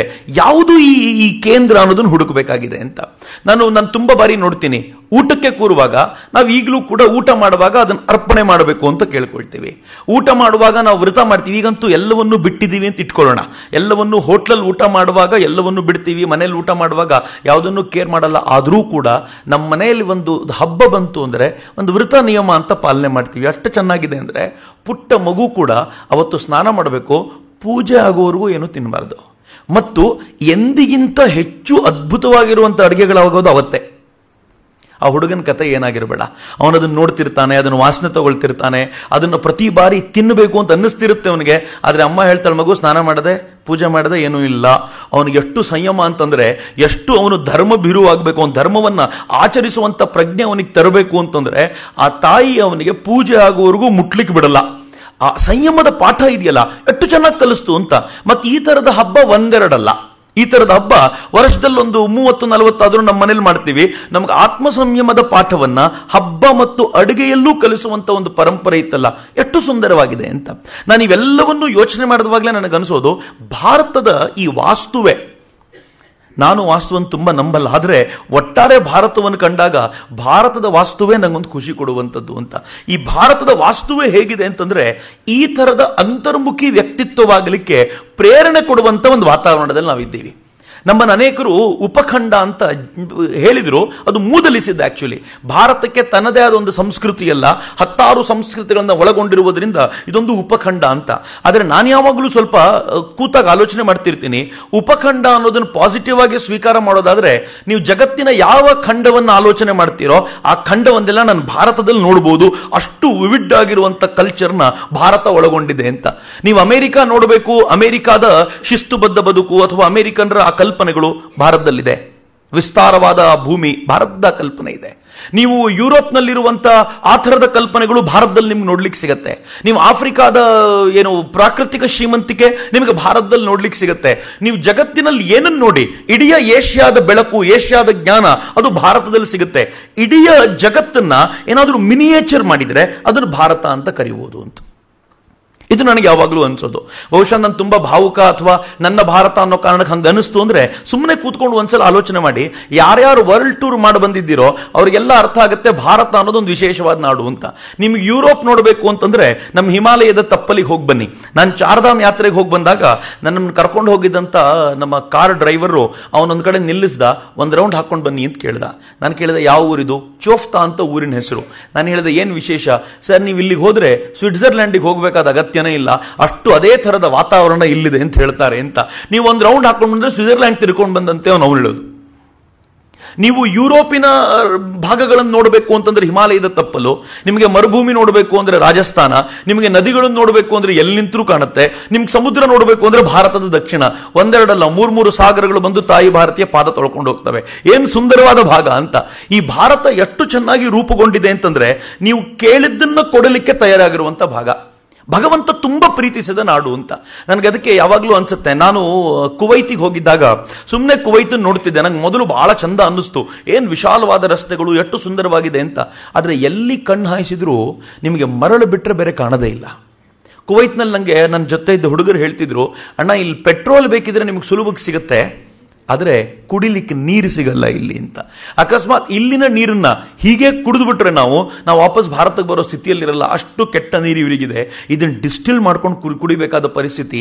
ನಮಗೆ ಪೆಟ್ರೋಲ್ಗಿಂತ ಜಾಸ್ತಿ ಕಾಸ್ಟ್ಲಿ ಇಲ್ಲಿ ನೀರೇ ಆಗಿದೆ. ನನಗೆ ಆವಾಗ ಅನ್ಸುತ್ತೆ ನನ್ನ ಭಾರತ ಎಷ್ಟು ಶ್ರೇಷ್ಠ ಅಂತ. ಕುವೈತ್ನಲ್ಲಿರೋ ನನ್ನ ಮಿತ್ರರು ಹೇಳಬೇಕಾದಾಗ ನನಗನ್ಸುತ್ತೆ, ಹೌದಲ್ಲ, ಬದುಕಲಿಕ್ಕೆ ಭಗವಂತ ಎಷ್ಟು ಸರಳ ಮಾಡಿಕೊಟ್ಟ ನನ್ನ ಭಾರತವನ್ನ. ನೀವು ಯಾವುದೇ ಹಣ್ಣನ್ನು ತಗೊಳ್ಳಿ, ಯಾವುದೇ ಹೂವನ್ನು ತಗೊಳ್ಳಿ, ಆ ಹಣ್ಣಿಗೆ ಸುವಾಸನೆ, ಹೂವಿಗೆ ಸುವಾಸನೆ, ಸೌಂದರ್ಯ ಎಷ್ಟು ಚೆನ್ನಾಗಿ ತುಂಬಿಟ್ಟ ಅಂತಂದ್ರೆ, ಭಾರತದಲ್ಲಿರುವಂಥ ಪ್ರತಿಯೊಬ್ಬ ವ್ಯಕ್ತಿಯು ತನ್ನ ಹೊಟ್ಟೆ ತುಂಬಿಸಿಕೊಂಡು ಅಂತರ್ಮುಖಿಯಾಗ್ಲಿಕ್ಕೆ ಏನೇನು ವ್ಯವಸ್ಥೆ ಬೇಕೋ ಅಷ್ಟನ್ನೂ ಭಗವಂತ ಮಾಡಿಟ್ಟ. ಇದನ್ನು ನಾವು ಒಪ್ಕೊಳ್ಳೇಬೇಕಾಗಿರುವಂಥ ಸಂಗತಿ. ಜಗತ್ತಿನ ಅನೇಕ ರಾಷ್ಟ್ರಗಳಿಗೆ ಈ ಪರಿಸ್ಥಿತಿ ಇಲ್ಲ. ಅವರಿಗೆಲ್ಲ ಹೆಂಗೆ ಅಂತಂದರೆ, ನೀರು ಬೇಕು ಅಂದರೆ ಯಾರನ್ನಾದರೂ ಕೊಲ್ಲಬೇಕಾದ ಪರಿಸ್ಥಿತಿ ಅವರಿಗೆ ಒಳ್ಳೆ ಊಟ ಬೇಕು ಅಂತಂದರೆ ಯಾರನ್ನಾದರೂ ಕೊಲ್ಲಬೇಕಾದ ಪರಿಸ್ಥಿತಿ. ಆದರೆ ಭಾರತೀಯರಿಗೆ 4 ಜನರಿಗೆ ಊಟ ಹಾಕಿ ತಾನು ನೆಮ್ಮದಿಯಿಂದಿರ್ಬೋದಾದಂಥ ವಾತಾವರಣ ರೂಪಿಸಿಕೊಂಡ್ರಲ್ಲ, ಅದಕ್ಕೆ ನನಗನ್ನಿಸೋದು ಈ ದೇಶದ ವಾಸ್ತುವೇ ಒಂದು ವಿಶೇಷ ಅಂತ. ಇಡೀ ಭೂಪಟವನ್ನು ನೋಡಿ ಒಂದ್ಸಲ. ಹಿಮಾಲಯ ಕಿರೀಟದಂತೆ ಕಂಡ್ರೆ ಗಂಗೆ ಯಮುನೆಯರು ಭಾರತ ಮಾತೆ ನೀವು ಇಟ್ಟುಕೊಂಡ್ರೆ ಕಂಠಿ ಹಾರ ಥರ ಕಾಣ್ತಾರೆ. ವಿಂಧ್ಯ ಅವಳ ಸೊಂಟದ ಡಾಬ್ ಇದ್ದಂತೆ ಕಂಡ್ರೆ ಈ 3 ಸಾಗರಗಳು ಅವಳ ಕಾಲನ್ನು ತೊಳೆಯುವಂಥ ಸುಂದರವಾದ ದೃಶ್ಯ. ನಂಗೆ ಇದನ್ನು ಕಂಡಾಗೆಲ್ಲ ಅನ್ಸುತ್ತೆ, ಇದರ ಒಳಗೆ ಇಂಥದ್ದನ್ನೇ ತುಂಬಬೇಕು ಅನ್ನುವಂಥ ಒಂದು ಪ್ರಯತ್ನವಾಗಿಯೇ ನಡೆದಿತ್ತು ಅಂತ. ಈ ಕಾರಣಕ್ಕೆ ಜಗತ್ತಿನ ಯಾವುದೇ ಜನ ಭಾರತಕ್ಕೆ ಓಡಿ ಬರಬೇಕು ಅಂತ ಬಹಳ ಹಿಂದಿನಿಂದಲೂ ಇಷ್ಟಪಟ್ಟಿದ್ರು, ಈಗಲೂ ಇಷ್ಟಪಡ್ತಾರೆ. ನಾನು ಬಹುಶಃ PU ಓದ್ತಿರಬೇಕಾದ್ರೆ ಒಬ್ಬರು ಹಿರಿಯರು ಬಂದು ಹೇಳಿದರು, ಚೈನಾದಲ್ಲಿ ಭಾರತವನ್ನು ಸ್ವರ್ಗ ಅಂತ ಕರೆಯುವಂಥ ಒಂದು ಪದ ಇದೆ ಅಂತ. ಸ್ವರ್ಗ ಅಂದರೆ ಭಾರತ ಅನ್ನುವಂಥ ಒಂದು ಪರ್ಯಾಯ ಪದವೂ ಇದೆ ಅಂತ. ನನಗೆ ಮೊದಲು ಇದರಲ್ಲಿ ನಂಬಿಕೆ ಇರಲಿಲ್ಲ. ಆದರೆ ನನಗನ್ಸುತ್ತೆ, ಚೈನಾ ಏನು ಇಡೀ ಜಗತ್ತಿನಲ್ಲೇ ಭಾರತವನ್ನು ಸ್ವರ್ಗ ಅಂತ ಕರೆದ್ರೆ ತಪ್ಪಿಲ್ಲ. ಯಾಕೆಂದರೆ ಸ್ವರ್ಗದ ಅವರ ಪರಿಕಲ್ಪನೆಗಳು ಏನೇನಿವೆಯೋ ಅದಕ್ಕೆ ಭಾರತ ಎಕ್ಸಾಕ್ಟ್ಲಿ ಸೂಟ್ ಆಗುತ್ತೆ. ನೀವು ಕುವೈತ್ನವ್ರನ್ನ ಕೇಳಿ ಸ್ವರ್ಗ ಹೆಂಗಿರುತ್ತೆ, ಹೇಳ್ತಾರೆ 24 ಗಂಟೆ ಡಿಸ್ಟಿಲ್ಡ್ ವಾಟರ್ ಸಿಗುವಂಥದ್ದು ಸ್ವರ್ಗ ಹಂಗಿರ್ಬೋದು ಅಂತ. ಯಾಕೆಂದ್ರೆ ಅವ್ರಿಗೆ ಸಿಗದೇ ಇರೋದು ಸ್ವರ್ಗದಲ್ಲಿ ಸಿಗುತ್ತೆ ಅಂತ. 24 ಗಂಟೆ ಒಳ್ಳೆಯ ಹಣ್ಣು ಸಿಗುವಂತ ನಾಡು ನನ್ನ ದೇಶದಲ್ಲಿ ಸಿಗುತ್ತೆ ಅಂತ. ನೀವು ಯಾವುದು ತಮಗೆ ಸಿಗಲಿಲ್ವೋ ಅದನ್ನ ಯಾವುದು ಸ್ವರ್ಗ ಅಂತ ಕರಿಬಹುದು ಅಂತ ಇವ್ರು ಇಟ್ಕೊಂಡ್ರೆ ಆ ಥರದ ಸ್ವರ್ಗ ನನ್ನ ಭಾರತ. ಹಿಂಗಾಗಿ ಈ ದೇಶದಲ್ಲಿ ಯಾರ್ಯಾರಿದ್ರೋ ಸಹಜವಾಗಿ ಅಂತರ್ಮುಖಿಗಳಾಗ್ಬಿಟ್ರು. ಶ್ರೇಷ್ಠ ಚಿಂತನೆಯ ನಾಡಾಗಿ ಭಾರತ ನಿರ್ಮಾಣಗೊಳ್ತು. ಹಿಂಗಾಗಿ ಧರ್ಮಾಧಾರಿತ ನಾಡಾಗಲಿಕ್ಕೆ ಈ ದೇಶ ಸೂಕ್ತವಾದ ಸ್ಥಳವಾಗಿತ್ತು. ಹೀಗಾಗಿ ಇಲ್ಲಿ ಯಾರ್ಯಾರು ಬಂದ್ರೋ ಅವರೊಂದು ಶ್ರೇಷ್ಠ ಚಿಂತನೆಯಲ್ಲಿ ತಮ್ಮನ್ನು ತಾವು ತೊಡಗಿಸಿಕೊಂಡ್ರು. ಅವರು ಹೊರಗಡೆಯನ್ನ ಕಣ್ಣು ಮುಚ್ಚಿದ್ರು, ಆಂತರ್ಯದಲ್ಲಿ ತಮ್ಮನ್ನು ತಾವು ಹುಡುಕೊಳ್ಳುವಂತ ಪ್ರಯತ್ನ ಮಾಡಿದ್ರು. ನನಗೆ ಯಾವಾಗಲೂ ಕಠೋಪನಿಷತ್ ಓದಬೇಕಾದಾಗ ಕಠೋಪನಿಷತ್ನಲ್ಲಿ ಯಮ ಒಂದು ಮಾತು ಹೇಳ್ತಾನೆ. ಭಗವಂತ ಎಲ್ಲ ಇಂದ್ರಿಯಗಳನ್ನು ಹೊರಗೆ ಕೊಟ್ಟನಂತೆ, ಹೊರಗೆ ನೋಡ್ಲಿ ಅಂತ. ಕಶ್ಚಿದ್ದೀರ ಒಂದು ಅಂಡರ್ಲೈನ್ ಮಾಡಬೇಕಾಗಿರುವಂಥ ಪದ ಅದು. ಕಶ್ಚಿದ್ದೀರ, ಯಾರೋ ಕೆಲವರು ಧೀರರು ಮಾತ್ರ ಅವೆಲ್ಲವನ್ನು ಒಳಗೆ ತಿರುಗಿಸಿ ಒಳಗಿರೋ ಸತ್ಯವನ್ನು ಗಮನಿಸೋ ಪ್ರಯತ್ನ ಮಾಡ್ತಾರೆ ಅಂತ ಕಠೋಪನಿಷತ್ನಲ್ಲಿ ಈ ಮಾತು ಬರುತ್ತೆ. ನನಗೆ ಕೂತಾಗ ಸುಮ್ಮನೆ ಅನ್ಸುತ್ತೆ, ಯಾರೋ ಒಬ್ಬ ಋಷಿ ತಾನು ಹೊರಗಡೆ ನೋಡೋದನ್ನು ಬಿಟ್ಟು ಕಣ್ಮುಚ್ಚಿ ಒಳಗೆ ನೋಡಬೇಕು ಅನ್ನೋ ಚಿಂತನೆ ಮಾಡ್ತಾರೆ ಅಂತಂದ್ರೆ ಅದರಲ್ಲೇ ನಿಜವಾದ ಸತ್ವ ಅಡಗಿದೆ ಅಂತ. ಭಾರತದ ಶಕ್ತಿಯನ್ನು ಯಾವಾಗಲೂ ಗಮನಿಸಿ ಸತ್ಯವನ್ನು ಹುಡುಕುವಂತ ಈ ಪರಿಪಾಠ, ಸತ್ಯ ಬಿಟ್ರೆ ಮತ್ತೇನೂ ಬೇಡ, ಸತ್ಯಕ್ಕೋಸ್ಕರ ನನ್ನ ಬದುಕು ಅಂತ ಹೇಳುವಂತ ಚಿಂತನೆ ಅದು ಇವತ್ತಿಂದಲ್ಲ, 100 ವರ್ಷಗಳ ಹಿಂದಿನದಲ್ಲ. ಅಧಿಕೃತ ದಾಖಲೆಗಳನ್ನೇ ಒಪ್ಪೋದಾದರೆ ಕನಿಷ್ಠ ಪಕ್ಷ 5,000ದಿಂದ 10,000 ವರ್ಷಗಳ ಹಿಂದೆ, ಯಾವಾಗ ಇನ್ನೂ ಯುರೋಪ್ ಕಣ್ಣೇ ಬಿಟ್ಟಿರಲಿಲ್ವೋ ಆಗ ಈ ದೇಶದಲ್ಲಿ ಈ ಥರದ ಚಿಂತನೆಗಳು ಬೆಳಕಿಗೆ ಬಂದಿದ್ದು. ಎಂತೆಂಥವ್ರು ಬೆಳಕಿಗೆ ಬಂದಿದ್ರು? ಯಾರೂ ಸಾಮಾನ್ಯರಲ್ಲ. ಸತ್ಯಕ್ಕೋಸ್ಕರ ತಮ್ಮನ್ನು ತಾವು ಸಮರ್ಪಿಸಿಕೊಂಡಿದ್ದವರು. ಯಾವಾಗಲಾದರೂ ನಚಿಕೇತನ್ ನೆನಪಿಸ್ಕೊಳ್ಳಿ, ಅಪ್ಪ ಮಾಡೋ ತಪ್ಪನ್ನ ಗಮನಿಸಿದ, ಅದೊಂಥರ ನಾಟಕೀಯವಾದ ವಾತಾವರಣ.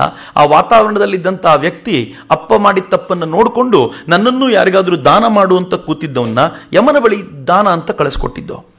ಯಮನ ಬಳಿ ಹೋಗಿದ್ಯಾಕೆ ಅಂತಂದ್ರೆ ಸತ್ಯವನ್ನು ಹುಡುಕಬೇಕು ಅಂತ. ಇದನ್ನು ಕೇಳಿದ್ರೆ ರೋಮಾಂಚಿತನಾಗ್ಬಿಡ್ತೀನಿ ಅನೇಕ ಬಾರಿ ನಾನು. ಯಮನ ಬಳಿ ಹೋಗಬೇಕಾದ್ರೆ ಜಗತ್ತು ಹೆದರುವಾಗ, ನಾವುಗಳೆಲ್ಲ ಯಾಕಾದರೂ ಯಮನ ಬಳಿ ಹೋಗಬೇಕು ಅನ್ಕೊಳ್ಳುವಾಗ ಈ ದೇಶದ ಒಬ್ಬ ಬಾಲಕ ಸತ್ಯವನ್ನು ಹುಡುಕ್ಲಿಕ್ಕೋಸ್ಕರ ಯಮನ ಬಳಿ ನಿಂತುಕೊಂಡು ಅವನಿಗೆ ಪ್ರಶ್ನೆಗಳನ್ನು ಕೇಳ್ತಾನಲ್ಲ, ಸ್ವರ್ಗದ ಹಾದಿ ಯಾವುದು ಅಂತ ಕೇಳ್ತಾನಲ್ಲ, ಸ್ವರ್ಗದ ಹಾದಿ, ಸ್ವರ್ಗಕ್ಕೆ ಹೋಗಲಿಕ್ಕೆ ಮಾಡಬಹುದಾದಂಥ ಯಜ್ಞ ಯಾಗಗಳು ಯಾವುದು ಅಂತ ಪ್ರಶ್ನೆ ಮಾಡ್ತಾನಲ್ಲ. ಕೊನೆಗೆ ಹುಟ್ಟೋಕ್ಕಿಂತ ಮುಂಚೆ ಎಲ್ಲಿರ್ತೀವಿ, ಸತ್ತ ಮೇಲೆ ಎಲ್ಲಿಗೆ ಹೋಗ್ತೀವಿ ಅನ್ನೋ ಪ್ರಶ್ನೆ ಮುಂದಿಟ್ಕೊಂಡು ಯಮನಿಂದ ಶ್ರೇಷ್ಠ ಚಿಂತನೆಗಳನ್ನು ಪಡ್ಕೊಳ್ಳುವಂಥದ್ದು ನಡೆಯುತ್ತಲ್ಲ, ಇದು ಭಾರತದಲ್ಲಿ ನಡೆಯುತ್ತೆ.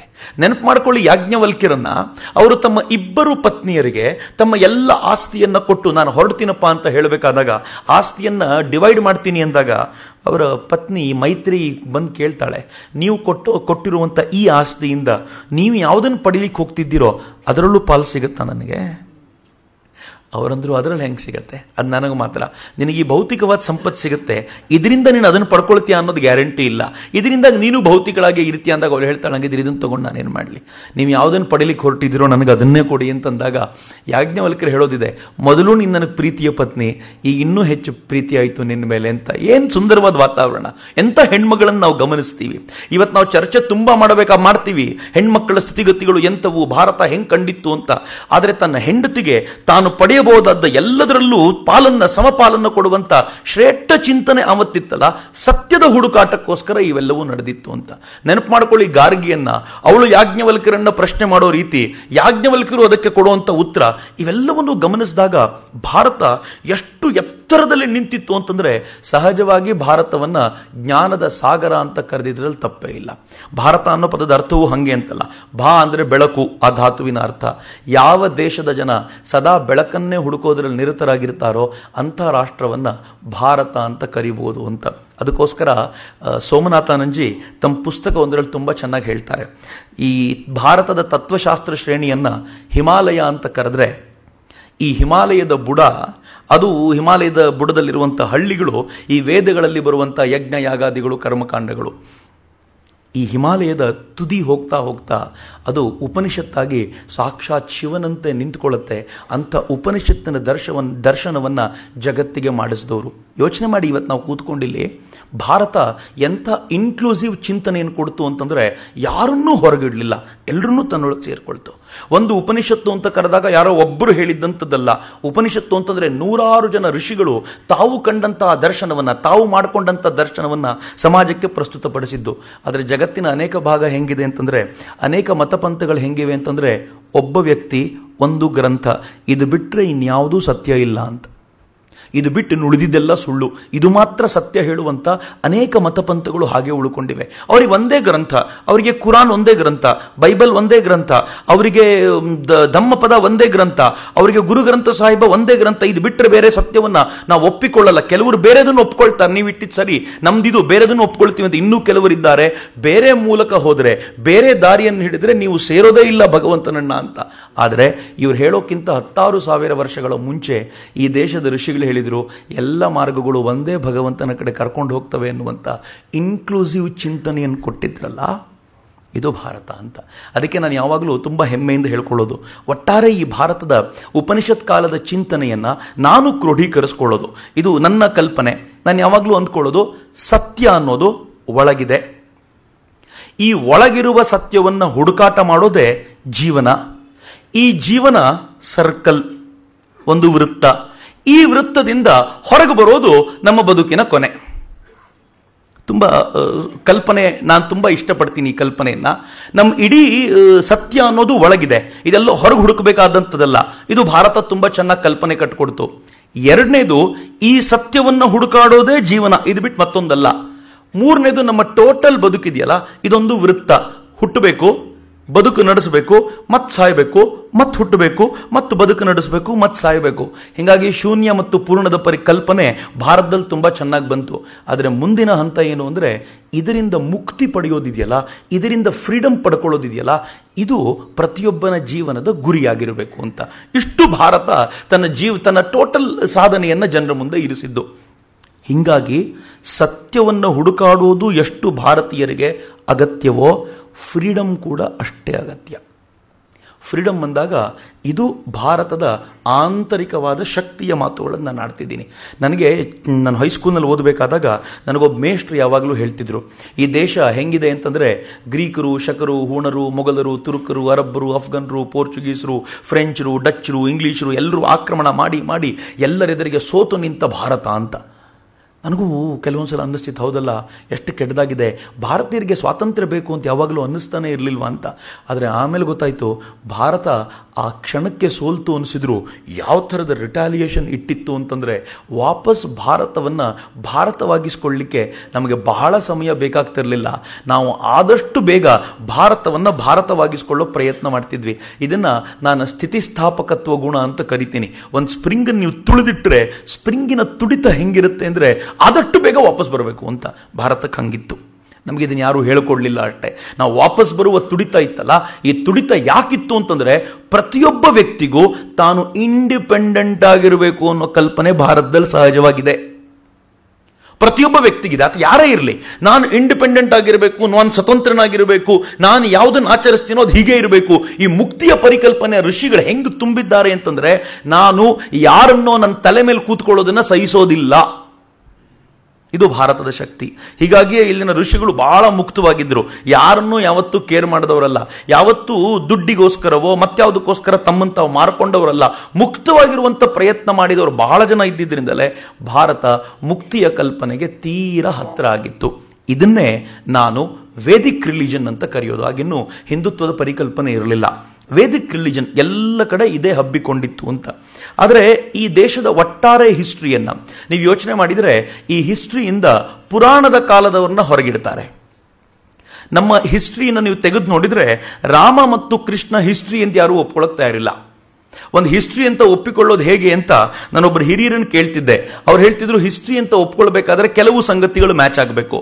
ಮೊದಲನೇದು, ಆ ವ್ಯಕ್ತಿಯ ಕುರಿತಂತೆ ಕಾಲ ಏನು ಹೇಳಿರ್ತಾರೋ ಆ ಕಾಲಕ್ಕೂ ಮತ್ತು ಆತನಿಗೂ ಮ್ಯಾಚ್ ಆಗಬೇಕು. ಎರಡನೇದು, ಆ ವ್ಯಕ್ತಿಯ ಕುರಿತಂತೆ ಹೇಳಿರುವಂತ ಊರುಗಳು, ಸ್ಥಳಗಳು ಅದು ಇವತ್ತಿಗೂ ಇರಬೇಕು, ಮ್ಯಾಚ್ ಆಗಲಿಕ್ಕೆ ಹತ್ತಿರದಲ್ಲಿರಬೇಕು. ಆ ವ್ಯಕ್ತಿಯ ಪರಂಪರೆ ಪೀಳಿಗೆ ಏನಾದರೂ ಉಳಿದಿರಬೇಕು. ಈ ತರದ 3-4 ಸಂಗತಿಗಳು ಮ್ಯಾಚ್ ಆದರೆ ಇತಿಹಾಸ ಅಂತ ಕರೀಬಹುದು ಅಂತ. ರಾಮನ ಕುರಿತಂತೆ ಹೇಳಿರೋ ಡೇಟ್ಸ್ನ ಕುರಿತಂತೆ ಈಗಲೂ ಕೂಡ ಚರ್ಚೆಗಳು ನಡೀತವೆ. ಮ್ಯಾಚ್ ಆಗುವಂತ ಅನೇಕ ಸಂಗತಿಗಳು ಸಿಗ್ತವೆ. ರಾಮ ಅವನ ಕಾಲದಲ್ಲಿದ್ದಂಥ ಅನೇಕ ಊರುಗಳು, ಅದು ಅಯೋಧ್ಯೆ ಇರ್ಬೋದು, ಮಿಥಿಲೆ ಇರ್ಬೋದು, ರಾಮ ಬಂದಿರೋ ಕಿಷ್ಕಿಂಧ ಇರ್ಬೋದು, ಎಲ್ಲವೂ ಕೂಡ ಮ್ಯಾಚ್ ಆಗುತ್ತೆ. ರಾಮನ ಪರಂಪರೆ ಅಂತ ಹೇಳ್ಕೊಳ್ಳುವಂಥವು ಅನೇಕರು ಈಗಲೂ ಇದ್ದಾರೆ. ನಾವು ಅದನ್ನು ನೋಡ್ಕೊಂಡು ಬರ್ತೀವಿ. ಸೂರ್ಯವಂಶ ಅಂತ ಹೇಳ್ಕೊಳ್ಳೋರು, ಚಂದ್ರವಂಶ ಅಂತ ಹೇಳ್ಕೊಳ್ಳೋರು ಎಲ್ಲವೂ ನಾವು ಈಗಲೂ ನೋಡ್ತೀವಿ. ಆದರೂ ಯಾಕೋ ಅದನ್ನು ಇತಿಹಾಸ ಅಂತ ಒಪ್ಕೊಳ್ಳಿಕ್ಕೆ ನಾವು ಯಾರೂ ಸಿದ್ಧರಿಲ್ಲ. ಇತಿಹಾಸ ಅಂತ ಬಿಡಿ, ಆದರೆ ರಾಮನನ್ನ ಆದರ್ಶ ಪುರುಷ ಅಂತ ನೀವು ಆಲೋಚನೆ ಮಾಡಿ ನೋಡಿ. ಇಡೀ ಭಾರತವನ್ನ ರಾಮ ತನ್ನ ಬದುಕಿನಲ್ಲಿ ಹೇಗೆ ಬದುಕದ ಅಂತ. ರಾಮ ತನ್ನ ತಂದೆಯ ಮಾತಿಗೋಸ್ಕರ ನಾಳೆ ಬೆಳಿಗ್ಗೆ ಏರಬೇಕಾಗಿದ್ದ ಪಟ್ಟಾಧಿಕಾರವನ್ನು ಸ್ವೀಕರಿಸಬೇಕಾಗಿತ್ತು, ಬಿಟ್ಟು ಹೊರಟ. ಅದನ್ನು ತ್ಯಾಗ ಅಂತ ಕರೆದ್ವಿ ನಾವು. ರಾಮ ಎಷ್ಟು ಚೆನ್ನಾಗಿ ಧರ್ಮ ಪರಿಪಾಲನೆ ಮಾಡ್ದ ಅಂತಂದ್ರೆ, ತಂದೆಯ ಮಾತಿಗೋಸ್ಕರ ತ್ಯಾಗ ಮಾಡ್ದ. ಹೋಗ್ಬೇಕಾದ್ರೆ ಸುಮ್ಮನೆ ಹೋಗಲಿಲ್ಲ, ನಾರು ಮಡಿ ಉಟ್ಕೊಂಡ.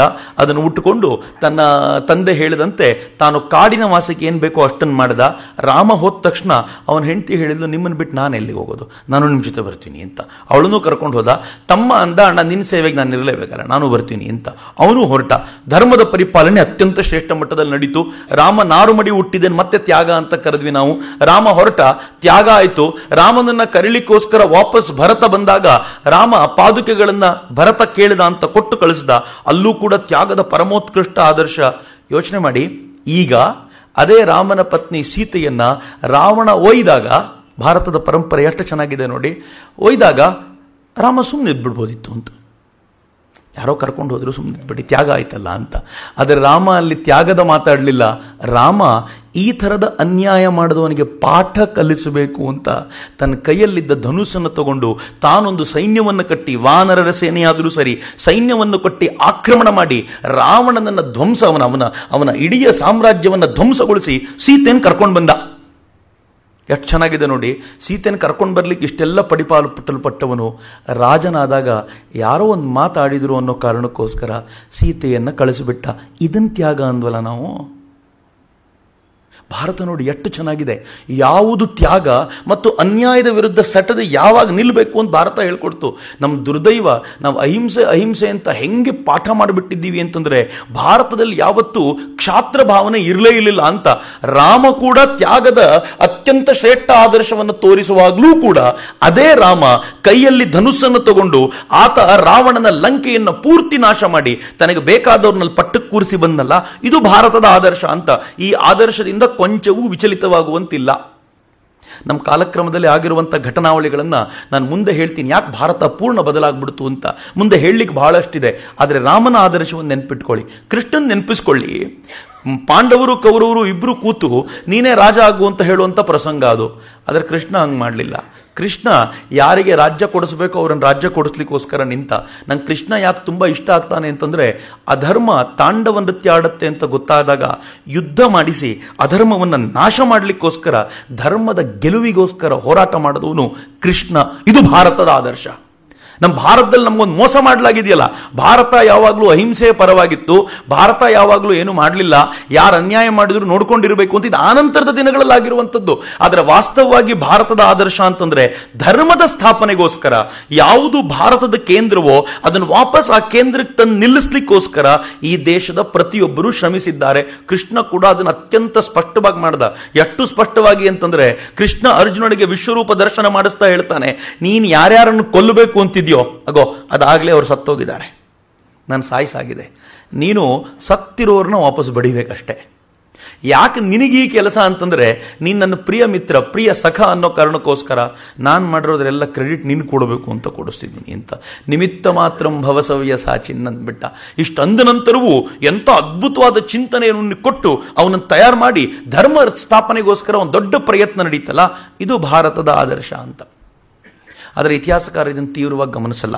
ನಮ್ಮೆಲ್ಲ ಇತಿಹಾಸಕಾರರಿಗೆ ಭಾರತದ ಇತಿಹಾಸ ಶುರುವಾಗೋದೇ ಬುದ್ಧನ ಕಾಲದ ನಂತರ ಅಥವಾ ಅಲೆಕ್ಸಾಂಡರ್ನ ಆಕ್ರಮಣದಿಂದ.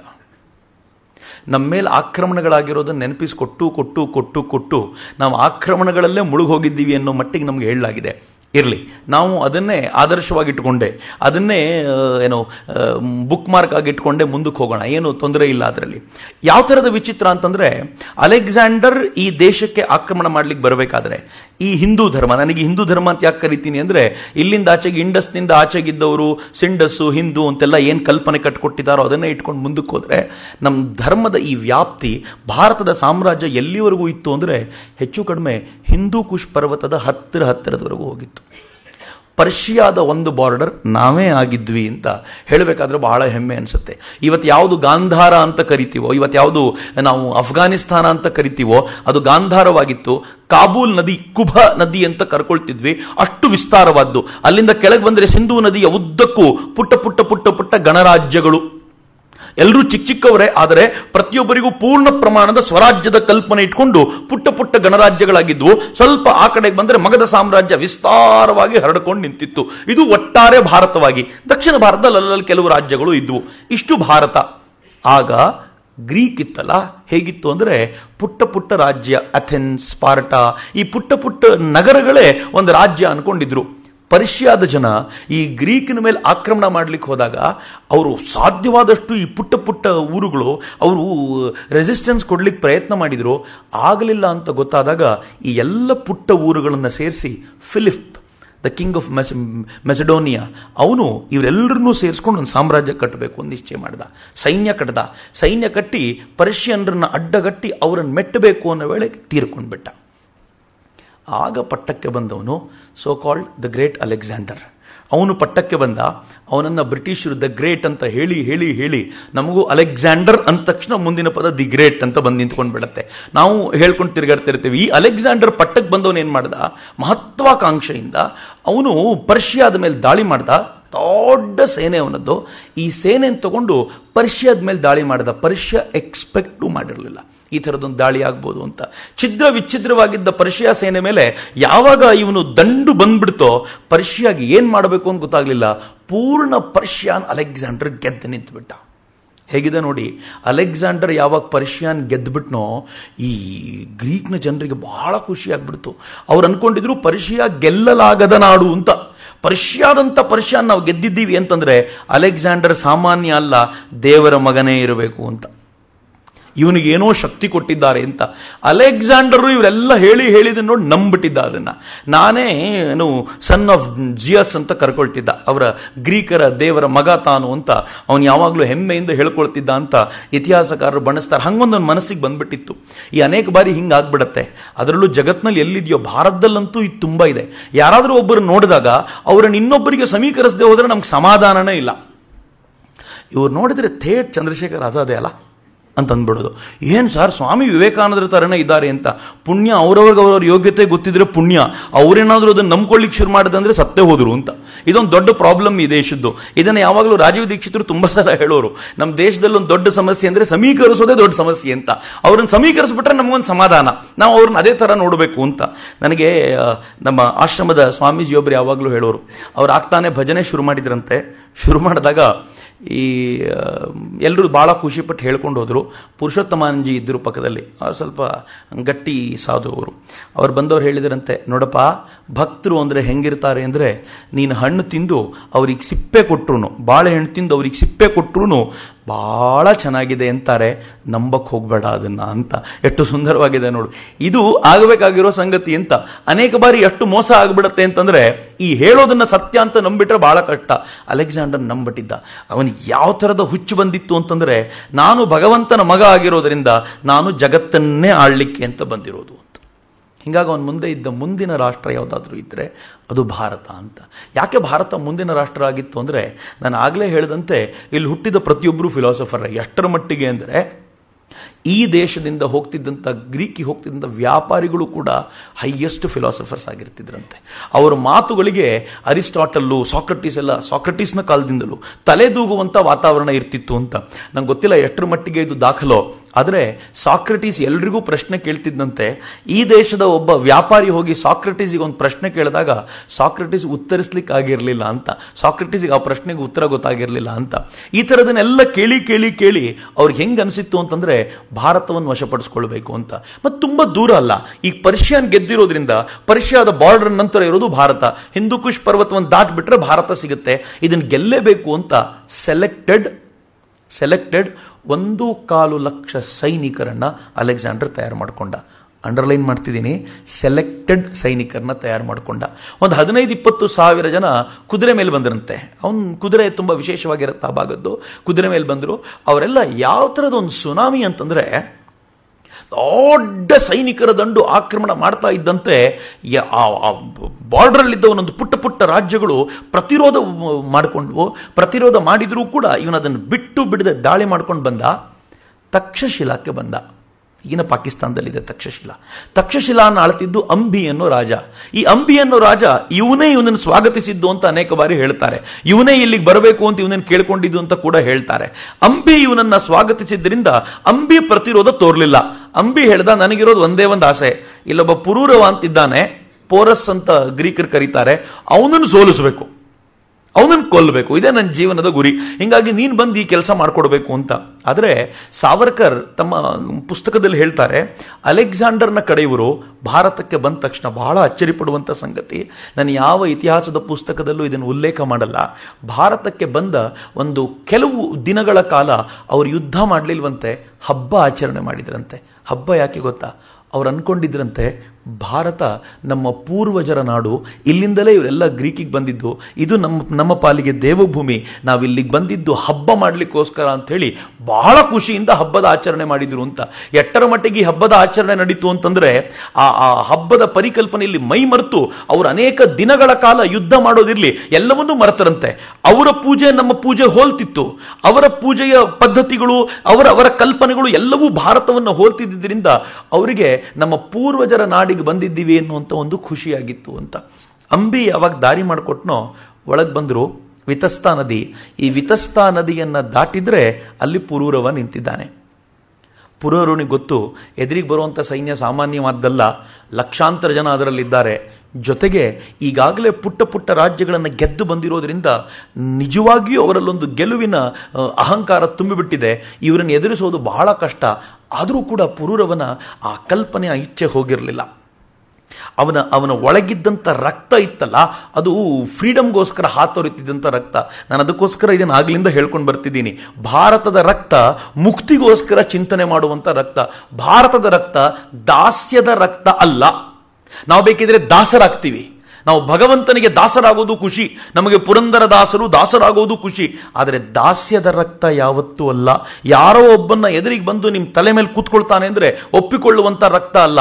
ಪುರೂರವ ಅಡ್ಡಗಟ್ಟೆ ಅಂತ ವಿತಸ್ತಾದ ನದಿಯ ಆ ಭಾಗದಲ್ಲಿ, ಈ ಕಡೆ ಭಾಗದಲ್ಲಿ ಅಲೆಕ್ಸಾಂಡರ್, ಆ ಕಡೆ ಪುರೂರವ. ದುರದೃಷ್ಟ, ಭಯಾನಕವಾದ ಮಳೆ ಬಂತು. ಈ ಮಳೆ ಒಳಗೆ ಪುರೂರವನದ ಸಮಸ್ಯೆ ಏನಿತ್ತು ಅಂತಂದ್ರೆ, ಇವನ ಹತ್ರ ಕುದುರೆಗಳಿದ್ದರೆ ಇವನ ಹತ್ರ ರಥಗಳಿತ್ತು, ಆನೆಗಳಿದ್ವು. ಹೊಸ ಮಾದರಿಯ ಯುದ್ಧಕ್ಕೆ ಪುರೂರವ ತಯಾರಾಗಿರಲಿಲ್ಲ. ಆದರೆ ಅಲೆಕ್ಸಾಂಡರ್ ಹೊಸ ಮಾದರಿಯ ಯುದ್ಧಕ್ಕೆ ತಯಾರಾಗಿಯೇ ಬಂದಿದ್ದವನು. ಆ ಥರದ ಯುದ್ಧಕ್ಕೆ ಪುರೂರವ ತಯಾರಾಗಿರಲಿಲ್ಲ. ಈಗ ಮಳೆ ತೀವ್ರವಾದಾಗ ಅಲೆಕ್ಸಾಂಡರ್ ಇದರ ಲಾಭ ಪಡ್ಕೊಂಡು ಎಲ್ಲಿ ನದಿಯ ಹರಿವು ಕಡಿಮೆ ಇತ್ತೋ ಆ ಭಾಗದಿಂದ ಒಳಗೆ ನುಗ್ಬಿಟ್ಟ. ಪುರೂರವನಿಗೆ ಏನು ಮಾಡಬೇಕು ಅಂತ ಗೊತ್ತಾಗಲಿಲ್ಲ. ಕೆಸರು ಬೇರೆ, ಈ ಕೆಸರಿನಲ್ಲಿ ರಥಗಳು ಹೂತೋಗ್ತಿದ್ವು, ಆನೆಗಳ ಕಾದಾಟದ ಶಕ್ತಿ ಕಡಿಮೆ ಆಗ್ತಿತ್ತು. ಆದರೆ ಕುದುರೆಯಲ್ಲಿ ಬಂದವರು ಮಾತ್ರ ಇದರ ಲಾಭವನ್ನು ಚೆನ್ನಾಗಿ ತಗೊಂಡ್ರು. ದೊಡ್ಡ ಸೇನೆ ಪುರೂರವನ ಸೇನೆಯನ್ನು ಉದ್ಧ್ವಸ್ತಗೊಳಿಸ್ಲಿಕ್ಕೆ ಶುರು ಮಾಡಿಬಿಡ್ತು. ಪುರೂರವ ಏಕಾಂಗಿಯಾಗಿ ತುಂಬ ಹೊತ್ತು ಆನೆ ಮೇಲೆ ಕುಳಿತು ಕಾದಾಟ ಮಾಡ್ದ. ಹೀಗೆ ಕಾದಾಟ ಮಾಡುವಾಗ ಪುರೂರವನ ಮೈ ಜರ್ಜರಿತವಾಗೋಯ್ತು. ಆ ಬ್ಯಾಟಲ್ ಫೀಲ್ಡ್ನಿಂದ, ರಣರಂಗದಿಂದ ಪುರೂರವನನ್ನು ಬಂಧಿಸ್ಕೊಂಡು ಕರ್ಕೊಂಡು ಬರಲಾಯಿತು. ಇದಾದ್ಮೇಲೆ ಒಂದು ಒಳ್ಳೆ ಕಥೆಯನ್ನು ಹೇಳ್ತಾರೆ ನಮಗೆಲ್ಲ. ಪುರೂರವನ ಕೈ ಕಟ್ಕೊಂಡು ಕರ್ಕೊಂಬಂದು ನಿಲ್ಲಿಸಿದ್ರು. ಪುರೂರವನ್ ಕೇಳಿದ್ರಂತೆ, ನಿನಗೆ ಹೆಂಗೆ ನೋಡ್ಕೋಬೇಕು ನಾವು ಹೇಳು ಅಂತಂದಾಗ ಪುರೂರವ ಒಬ್ಬ ರಾಜನನ್ನು ನೋಡ್ಕೊಂಡಂಗೆ ನೋಡ್ಕೊ ಅಂತ. ಭಾಳ ಖುಷಿ ಆಯ್ತಂತೆ ಅಲೆಕ್ಸಾಂಡರ್ಗೆ. ವಾ, ಎಂಥ ಒಳ್ಳೆ ಮಾತಾಡಿದೆ, ನಿನಗೆ ನಿನ್ನ ರಾಜ್ಯವನ್ನು ವಾಪಸ್ ಕೊಡ್ತೀನಿ. ಅಲ್ಲೂ ಒಂದು ಅಲೆಕ್ಸಾಂಡರ್ನ ಹೊಗಳೋದು. ನಮಗೆ ನಮ್ಮವ್ರನ್ನ ಯಾರ್ದಾದ್ರೂ ಏನಾದರೂ ವಿಚಾರ ಬಂದಾಗ ಸ್ವಲ್ಪ ಸಂಕಟ ಆಗುತ್ತೆ ಹೊಗಳಕ್ಕೆ. ಅನ್ಯರನ್ನು ಹೊಗಳಬೇಕಾದ್ರೆ ಆನಂದವೋ ಆನಂದ. ಆದರೆ ವಾಸ್ತವವಾಗಿ ಇತಿಹಾಸಕಾರರು ವಿನ್ಸೆಂಟ್ ಸ್ಮಿತ್ ಸೇರಿದಂತೆ ಅನೇಕರು ಇದನ್ನ ಬರಿಬೇಕಾದಾಗ ಏನ್ ಹೇಳ್ತಾರೆ ಅಂತಂದ್ರೆ, ಅಲೆಕ್ಸಾಂಡರ್ ಸಾಮಾನ್ಯವಾದ ಮನುಷ್ಯ ಆಗಿರಲಿಲ್ಲ. ಅಲೆಕ್ಸಾಂಡರ್ ಬಹಳ ದೊಡ್ಡ ಡಿಪ್ಲೊಮೆಟ್ಟು. ಅವನು ಏನಿತ್ತು ಅಂತಂದ್ರೆ, ಪುರೂರವನ್ ನಾನೇನಾದ್ರೂ ಈಗ ಕೊಂದ್ಬಿಟ್ರೆ, ಇಲ್ಲಿ ಸೋಲಿಸಿದ್ದ ಕಾರಣಕ್ಕೋಸ್ಕರ ಕೊಂದರೆ ನನ್ನ ಒಬ್ಬ ವ್ಯಕ್ತಿನ ಇಲ್ಲಿಡಬೇಕು. ಪುರೂರವನ ಬಗ್ಗೆ ಈ ಜನರಿಗೆ ಅಭಿಮಾನ ಹೆಂಗಿದೆ ಅಂತಂದ್ರೆ, ಇವನನ್ನು ಸೋಲಿಸಿ ಕೊಂದಿದ್ದೀನಿ ಅನ್ನೋ ಕಾರಣಕ್ಕೋಸ್ಕರ ಇವರೆಲ್ಲ ರಿವೋಲ್ಟ್ ಆದ್ರೆ ನನ್ನ ರಾಜ್ಯವನ್ನ ಮುಂದಕ್ಕೆ ತಗೊಂಡು ಹೋಗೋದು, ವಿಸ್ತಾರದ ಕಲ್ಪನೆ ತಗೊಂಡು ಹೋಗೋದು ಬಹಳ ಕಷ್ಟ. ಹಿಂಗಾಗಿ ಪುರೂರವನಿಗೆ ಗೌರವಯುತವಾಗಿ ಬಿಟ್ಟುಕೊಟ್ಟು, ನೀನು ನನ್ನ ಸತ್ರಪನನ್ನಾಗಿ ಅಥವಾ ನನ್ನ ಅಧಿಕಾರಿಯಾಗಿ ನಿನ್ನ ರಾಜ್ಯವನ್ನು ನೋಡ್ಕೋ, ನನಗೂ ನಿನ್ನ ಬೆಂಬಲ ಕೊಡು ಅಂತ ಕೇಳ್ಕೊಂಡು ಹೋಗ್ಬಿಡೋದು ಒಳ್ಳೇದು ಅಂತ ಭಾರಿ ಬುದ್ಧಿವಂತ ಅವನು. ಆದರೆ ನಮಗೆ ನಾವು ಅನ್ಕೊಂಡ್ವಿ, ಮೋಸ್ಟ್ಲಿ ಪುರೂರವನಿಗೆ ಈ ಕಾರಣಕ್ಕೋಸ್ಕರ ಅಲೆಕ್ಸಾಂಡರ್ ಅವನ ಮನಸ್ಸು ಕರಗ್ಬಿಡ್ತು, ಪುರೂರವನ್ ಕಳಿಸ್ಕೊಟ್ಟ ಅಂತ ಇವತ್ತಿನವರೆಗೂ ನಂಬ್ತಿದ್ದೀವಿ. ಇರ್ಲಿ ಬಿಡಿ, ಅದರಲ್ಲೇನು ತೊಂದರೆ ಇಲ್ಲ. ಆದರೆ ಪುರೂರವನಿಗೆ ವಾಪಸ್ ಅವನ ರಾಜ್ಯವನ್ನು ಕೊಟ್ಟು ಸತ್ರಪನನ್ನಾಗಿ ಮಾಡಿ, ಸತ್ರಪ ಅಂತಂದ್ರೆ ತಾನು ಅದನ್ನ ಅಧಿಕಾರವನ್ನು ಅವನಿಗೆ ವಾಪಸ್ ಕೊಟ್ಟು, ನೀನು ಗ್ರೀಕರ ಆಶ್ರಯದಲ್ಲಿರುವಂತ ರಾಜ ಅನ್ನೋ ತರ ಮಾಡ್ಕೊಟ್ಟು ಮುಂದಕ್ಕೆ ಹೋದ. ಈಗ ಮುಂದಕ್ಕೆ ಹೋಗ್ತಿರ್ಬೇಕಾದ್ರೆ ಅವನಿಗೆ ಒಂದಾದ್ಮೇಲೆ ಒಂದು ದಾಳಿಯನ್ನ ಅವನು ಎದುರಿಸ್ತಾ ಇರಬೇಕಾಗಿ ಬಂತು. ಎಷ್ಟರ ಮಟ್ಟಿಗೆ ಈ ದಾಳಿಯನ್ನ ಎದುರಿಸಬೇಕಾಯ್ತು ಅಂತಂದ್ರೆ, ಅಲೆಕ್ಸಾಂಡರ್ನ ಕುರಿತಂತೆ ಮಾತನಾಡುವಾಗ ನಾವು ತುಂಬಾ ಬಾರಿ ಇದನ್ನ ನೆನ್ಪಿಟ್ಕೋಬೇಕು. ಈ ದೇಶದಲ್ಲಿ ಆಗಿದ್ದ ಎಲ್ಲವೂ ಜನಪದಗಳು, ಗಣರಾಜ್ಯಗಳು, ಚಿಕ್ಕ ರಾಜ್ಯಗಳು, ಯಾರೂ ಯುನೈಟೆಡ್ ಅಲ್ಲ. ಈ ಚಿಕ್ಕ ರಾಜ್ಯಗಳು ಅಲೆಕ್ಸಾಂಡರ್ನ ಲಕ್ಷಾಂತರ ಸೈನಿಕರನ್ನ ಎದುರಿಸಲಿಕ್ಕೆ ಎಷ್ಟರ ಮಟ್ಟಿಗೆ ಸಜ್ಜಾಗಿದ್ರು ಅಂತಂದ್ರೆ, ಪುರೂರವನ ಹೋರಾಟದ ನಂತರ ಒಂದು 2-3 ಬುಡಕಟ್ಟುಗಳನ್ನು ನಾನು ಹೇಳಬೇಕು. ಅದರಲ್ಲಿ ಒಂದು ಸೌಭೂತಿ, ಇನ್ನೊಂದು ಕಠ. ಈ 2 ಬುಡಕಟ್ಟುಗಳು ಹೆಂಗಿತ್ತು ಅಂತಂದ್ರೆ, ಇಲ್ಲಿ ಮದುವೆಗೆ ಹೆಣ್ಣನ್ನು ಕೊಡಬೇಕಾದ್ರೆ ಡೌರಿ ನೋಡ್ತಿರ್ಲಿಲ್ಲ, ವರದಕ್ಷಿಣೆ ನೋಡ್ತಿರ್ಲಿಲ್ಲ, ಗಂಡಿನ ಸಾಮರ್ಥ್ಯ ಏನು ಅಂತ ಟೆಸ್ಟ್ ಮಾಡ್ತಿದ್ರು. ಬರೀ ಗಂಡಿಂದಷ್ಟೇ ಅಲ್ಲ, ಹೆಣ್ಣಿನ ಸಾಮರ್ಥ್ಯವನ್ನು ಟೆಸ್ಟ್ ಮಾಡಿ ಸಾಮರ್ಥ್ಯಕ್ಕೆ ತಕ್ಕಂಥ ವಧೂವರರನ್ನು ಜೋಡಿಸ್ತಿದ್ರು. ಸೌಂದರ್ಯಕ್ಕೆ ತಕ್ಕಂಥ ವಧೂವರರಲ್ಲ, ಸಾಮರ್ಥ್ಯಕ್ಕೆ ತಕ್ಕಂಥ ವಧೂವರರು. ಇವ್ರ ಕುರಿತಂತೆ ಓದಿದಾಗ ನಂಗೆ ಬಹಳ ಬಾರಿ ಅಚ್ಚರಿ ಅನಿಸುತ್ತೆ. ಸೌಭೂತಿ ಮತ್ತು ಕಠ ಈ 2 ಬುಡಕಟ್ಟುಗಳಲ್ಲಿ ಹೆಂಗಿತ್ತು ಅಂತಂದ್ರೆ, ಹುಟ್ಟಿದ ಮಗುವನ್ನ ಒಂದು 6 ತಿಂಗಳಾದ್ಮೇಲೆ ವೈದ್ಯರು ಪರೀಕ್ಷೆ ಮಾಡ್ತಿದ್ರಂತೆ.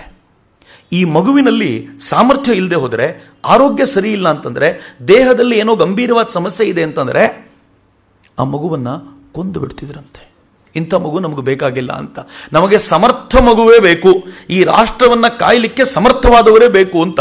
ಎಷ್ಟರ ಮಟ್ಟಿಗೆ ಸೌಭೂತಿ ಮತ್ತು ಕಠ, ಇದ್ರ ಜೊತೆಗೆ ವೃಷ್ಣಿ ಕುಟುಂಬಗಳು ಹೆಂಗಿದ್ವು ಅಂತಂದ್ರೆ, ಅತ್ಯಂತ ಶ್ರೇಷ್ಠ ಮಟ್ಟದ ಶ್ರೇಷ್ಠ ಸೇನಾನಿಗಳನ್ನ ನಮ್ಮ ಸಮಾಜದಲ್ಲಿ ನಾವು ಇಟ್ಕೋಬೇಕು ಅನ್ನೋ ಕಲ್ಪನೆ ಇಟ್ಕೊಂಡಿದ್ರು ಅಂತ. ನನಗೆ ಈ ಕಲ್ಪನೆಗಳನ್ನು ಕಂಡಾಗೆಲ್ಲ ರೋಮಾಂಚನ ಅನಿಸುತ್ತೆ. ಇವತ್ತು ನಾವು ಹೆಂಗ್ ತಯಾರು ಮಾಡಿಬಿಟ್ಟಿದ್ದೀವಿ ಅಂತಂದ್ರೆ, ಎಲ್ಲಾದ್ರೂ ಸ್ಟ್ರೈಕ್ ನಡೀತಿದೆ ಅಂದ್ರೆ ತಂದೆ ತಾಯಿ ಮಕ್ಕಳಿಗೆ ಹೇಳಿ ಕಳ್ಸೋದು, ನೀನು ಆಚೆ ಹೋಗ್ಬೇಡ, ನೀನು ಆದಷ್ಟು ಒಳಗಿರು ಅಂತ. ನಮ್ಮ ಕಲ್ಪನೆ ಹೆಂಗಿತ್ತು ಅಂದ್ರೆ, ನೀನು ಇದಕ್ಕೆಲ್ಲ ತಯಾರಾಗಿಯೇ ಬರಬೇಕು ಭೂಮಿಗೆ ಅಂತ. ಹಿಂಗಾಗಿ ಮದುವೆ ಮಾಡಿಸಬೇಕಾದಾಗಲೂ ಕೂಡ ಗಂಡು ಹೆಣ್ಣಿನಲ್ಲಿ ಈ ಕಲ್ಪನೆ ಇಟ್ಕೊಂಡು ಸೌಭೂತಿ, ಕಠ, ವೃಷ್ಣಿ ಗುಂಪುಗಳು ಈ ತರದ ಯೋಚನೆ ಮಾಡ್ತಿದ್ರು ಅಂತ. ಈ ಹಂತಕ್ಕೆ ಬರಬೇಕಾದಾಗ ಒಂದಾದ್ಮೇಲೆ ಒಂದು ಇವ್ರ ಮೇಲೆ ಅಟ್ಯಾಕ್ಸು. ಈ ಅಟ್ಯಾಕ್ಗಳನ್ನ ಹೇಗೆ ಭಾರತೀಯರು ತಡೆದ್ರು ಅಂತಂದ್ರೆ, R.C. ಮಜುಮ್ದಾರ್ ತಮ್ಮದೊಂದು ಪುಸ್ತಕದಲ್ಲಿ ಅಶ್ವಕರ ಕುರಿತಂತೆ ಬರೀತಾರೆ. ಅಶ್ವಕರ ಜೊತೆ ಯುದ್ಧ ಮಾಡ್ತಾ 7-8 ಸಾವಿರ ಅಶ್ವಕ ಸೈನಿಕರು ಅಲೆಕ್ಸಾಂಡರ್ನ ಅಡ್ಡಗಟ್ಟಿದ್ರು.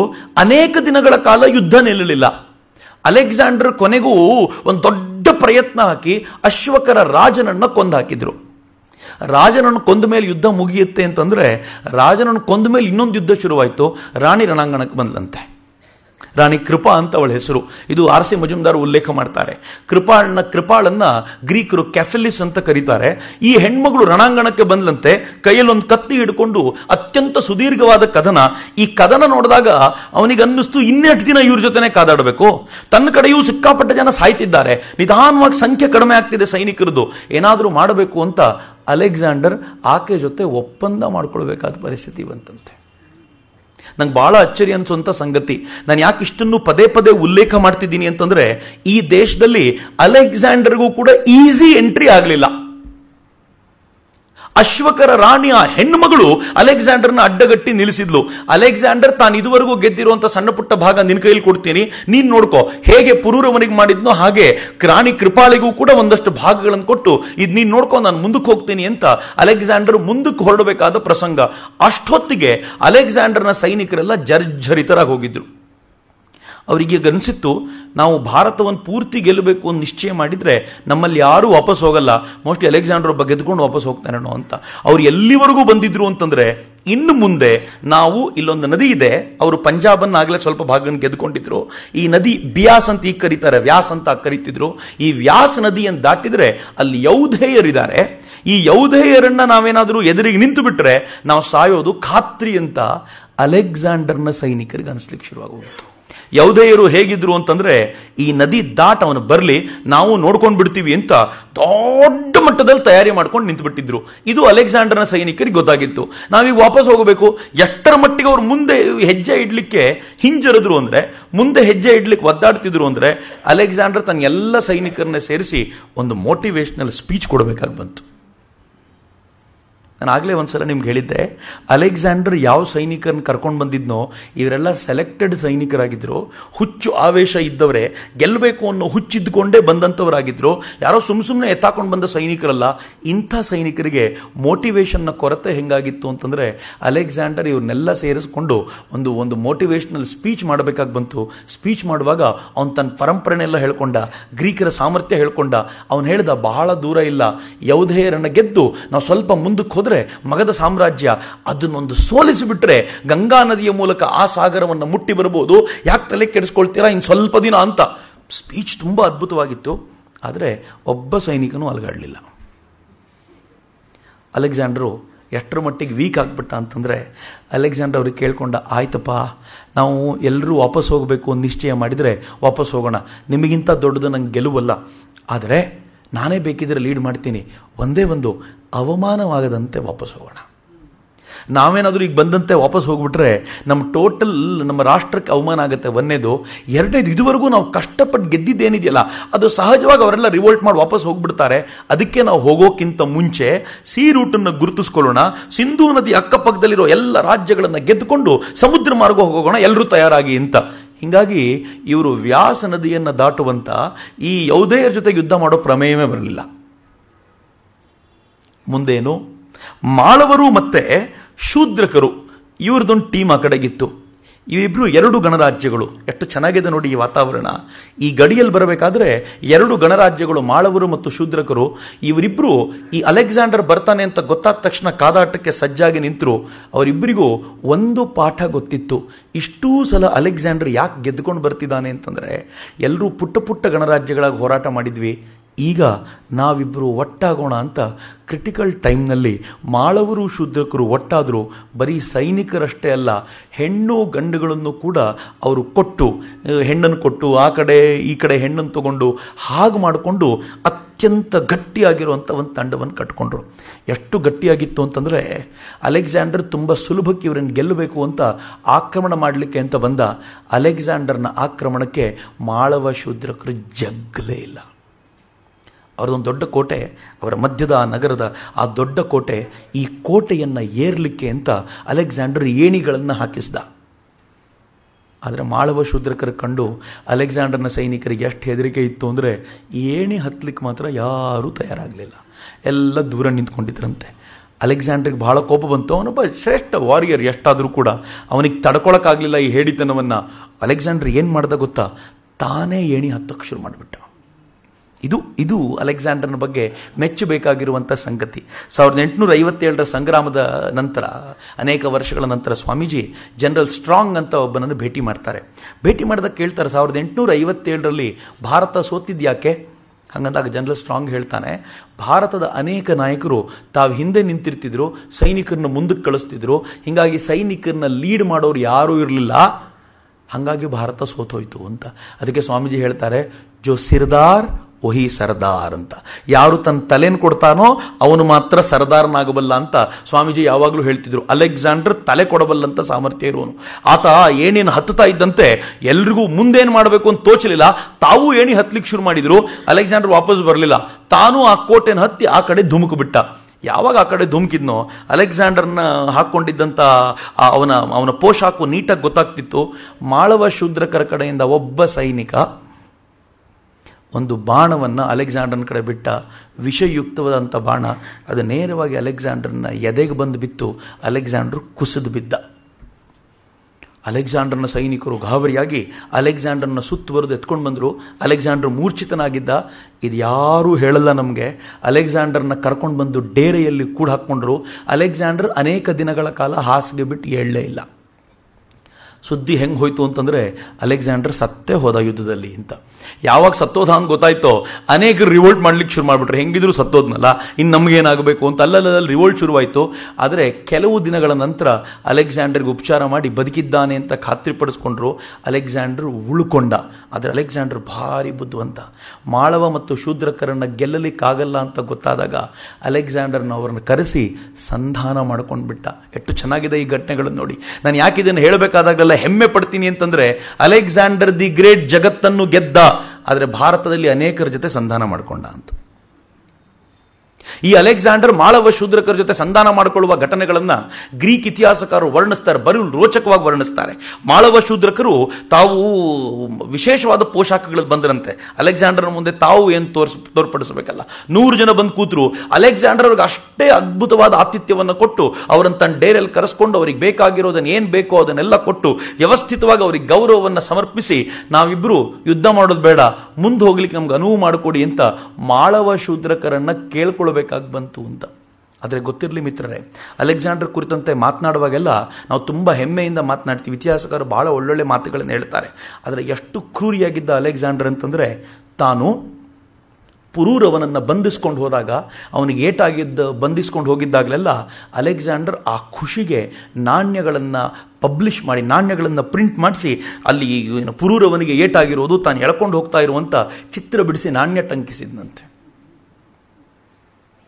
ಅದಕ್ಕೆ ಒಬ್ಬರು ಲೇಖಕರು ತುಂಬ ಚೆನ್ನಾಗಿ ಹೇಳ್ತಾರೆ, ಈ ಮಾಳವ ಶೂದ್ರಕರು ಕೂಡ ಅಲೆಕ್ಸಾಂಡರ್ನ ಎದೆಗೆ ಏಟು ಬಿದ್ದರು ಅಂತ ಒಂದು ನಾಣ್ಯ, ಚಿನ್ನದ ನಾಣ್ಯ ಟಂಕಿಸಿ ಇದು ನಿನ್ನ ಯೋಗ್ಯತೆ ಅಂತ ತೋರಿಸ್ಬೇಕಿತ್ತು. ಅವತ್ತು ನಮ್ಮವರು ಅದನ್ನು ಮಾಡಲಿಲ್ಲ, ಯಾಕೆಂದರೆ ನಮ್ಮವ್ರಿಗೆ ಆ ಭಾವನೆಗಳಿಲ್ಲ ಅಂತ. ಅದು ಯುದ್ಧ ಅಷ್ಟೇ. ನಾವು ಮಾಡಬೇಕಾಗಿರೋದು ಸ್ವಾತಂತ್ರ್ಯದ ಪ್ರಾಪ್ತಿಯೇ ಹೊರತು ನಾವು ಬೇರೆಯವ್ರನ್ನ ಅವಮಾನ ಮಾಡೋದು ಅಲ್ಲ ಅಂತ. ಈ ಪ್ರಕ್ರಿಯೆ ಮುಗಿತು. ಆದರೆ ಅಲೆಕ್ಸಾಂಡರ್ ಎಷ್ಟು ಕ್ರೌರ್ಯ ಇತ್ತು ಅಂದರೆ, ಮುಂದೆ ಹೋಗಬೇಕಾದ್ರೆ ಒಂದು ಬುಡಕಟ್ಟು ಜನಾಂಗ, ಮಸಾಗ ಅಂತ ಕರೀತಾರೆ, ಆ ಬುಡಕಟ್ಟು ಜನಾಂಗ ಸಿಕ್ತು. 7,000 ಜನ ಆ ಮಸಾಗದ ಸೈನಿಕರನ್ನ, ಮಸಾಗದ ಜನ ನೀವು ವಶಪಡಿಸಿಕೊಂಡಿದ್ರು. ಅದರಲ್ಲಿ ಹೆಂಗಸರು ಇದ್ರು. ಅಲೆಕ್ಸಾಂಡರ್ ಅವರಿಗೆ ಕೆಲವು ಆಪ್ಷನ್ಗಳನ್ನು ಮುಂದಿಟ್ಟ. ನೀವು ಒಂದು, ನಾನು ನಿಮ್ಮನ್ನು ಪೂರ್ತಿ ಎಲ್ಲರನ್ನೂ ಕೊಲ್ತೀನಿ, ಆಪ್ಷನ್ 1. ಎರಡನೇ ಆಪ್ಷನ್ನು, ನಾನು ನಿಮ್ಮನ್ನು ಸ್ಲೇವ್ಗಳಾಗಿ, ಕೂಲಿ ಕಾರ್ಮಿಕರಾಗಿ ನನ್ನ ದೇಶಕ್ಕೆ ಎಳ್ಕೊಂಡು ಹೋಗ್ತೀನಿ.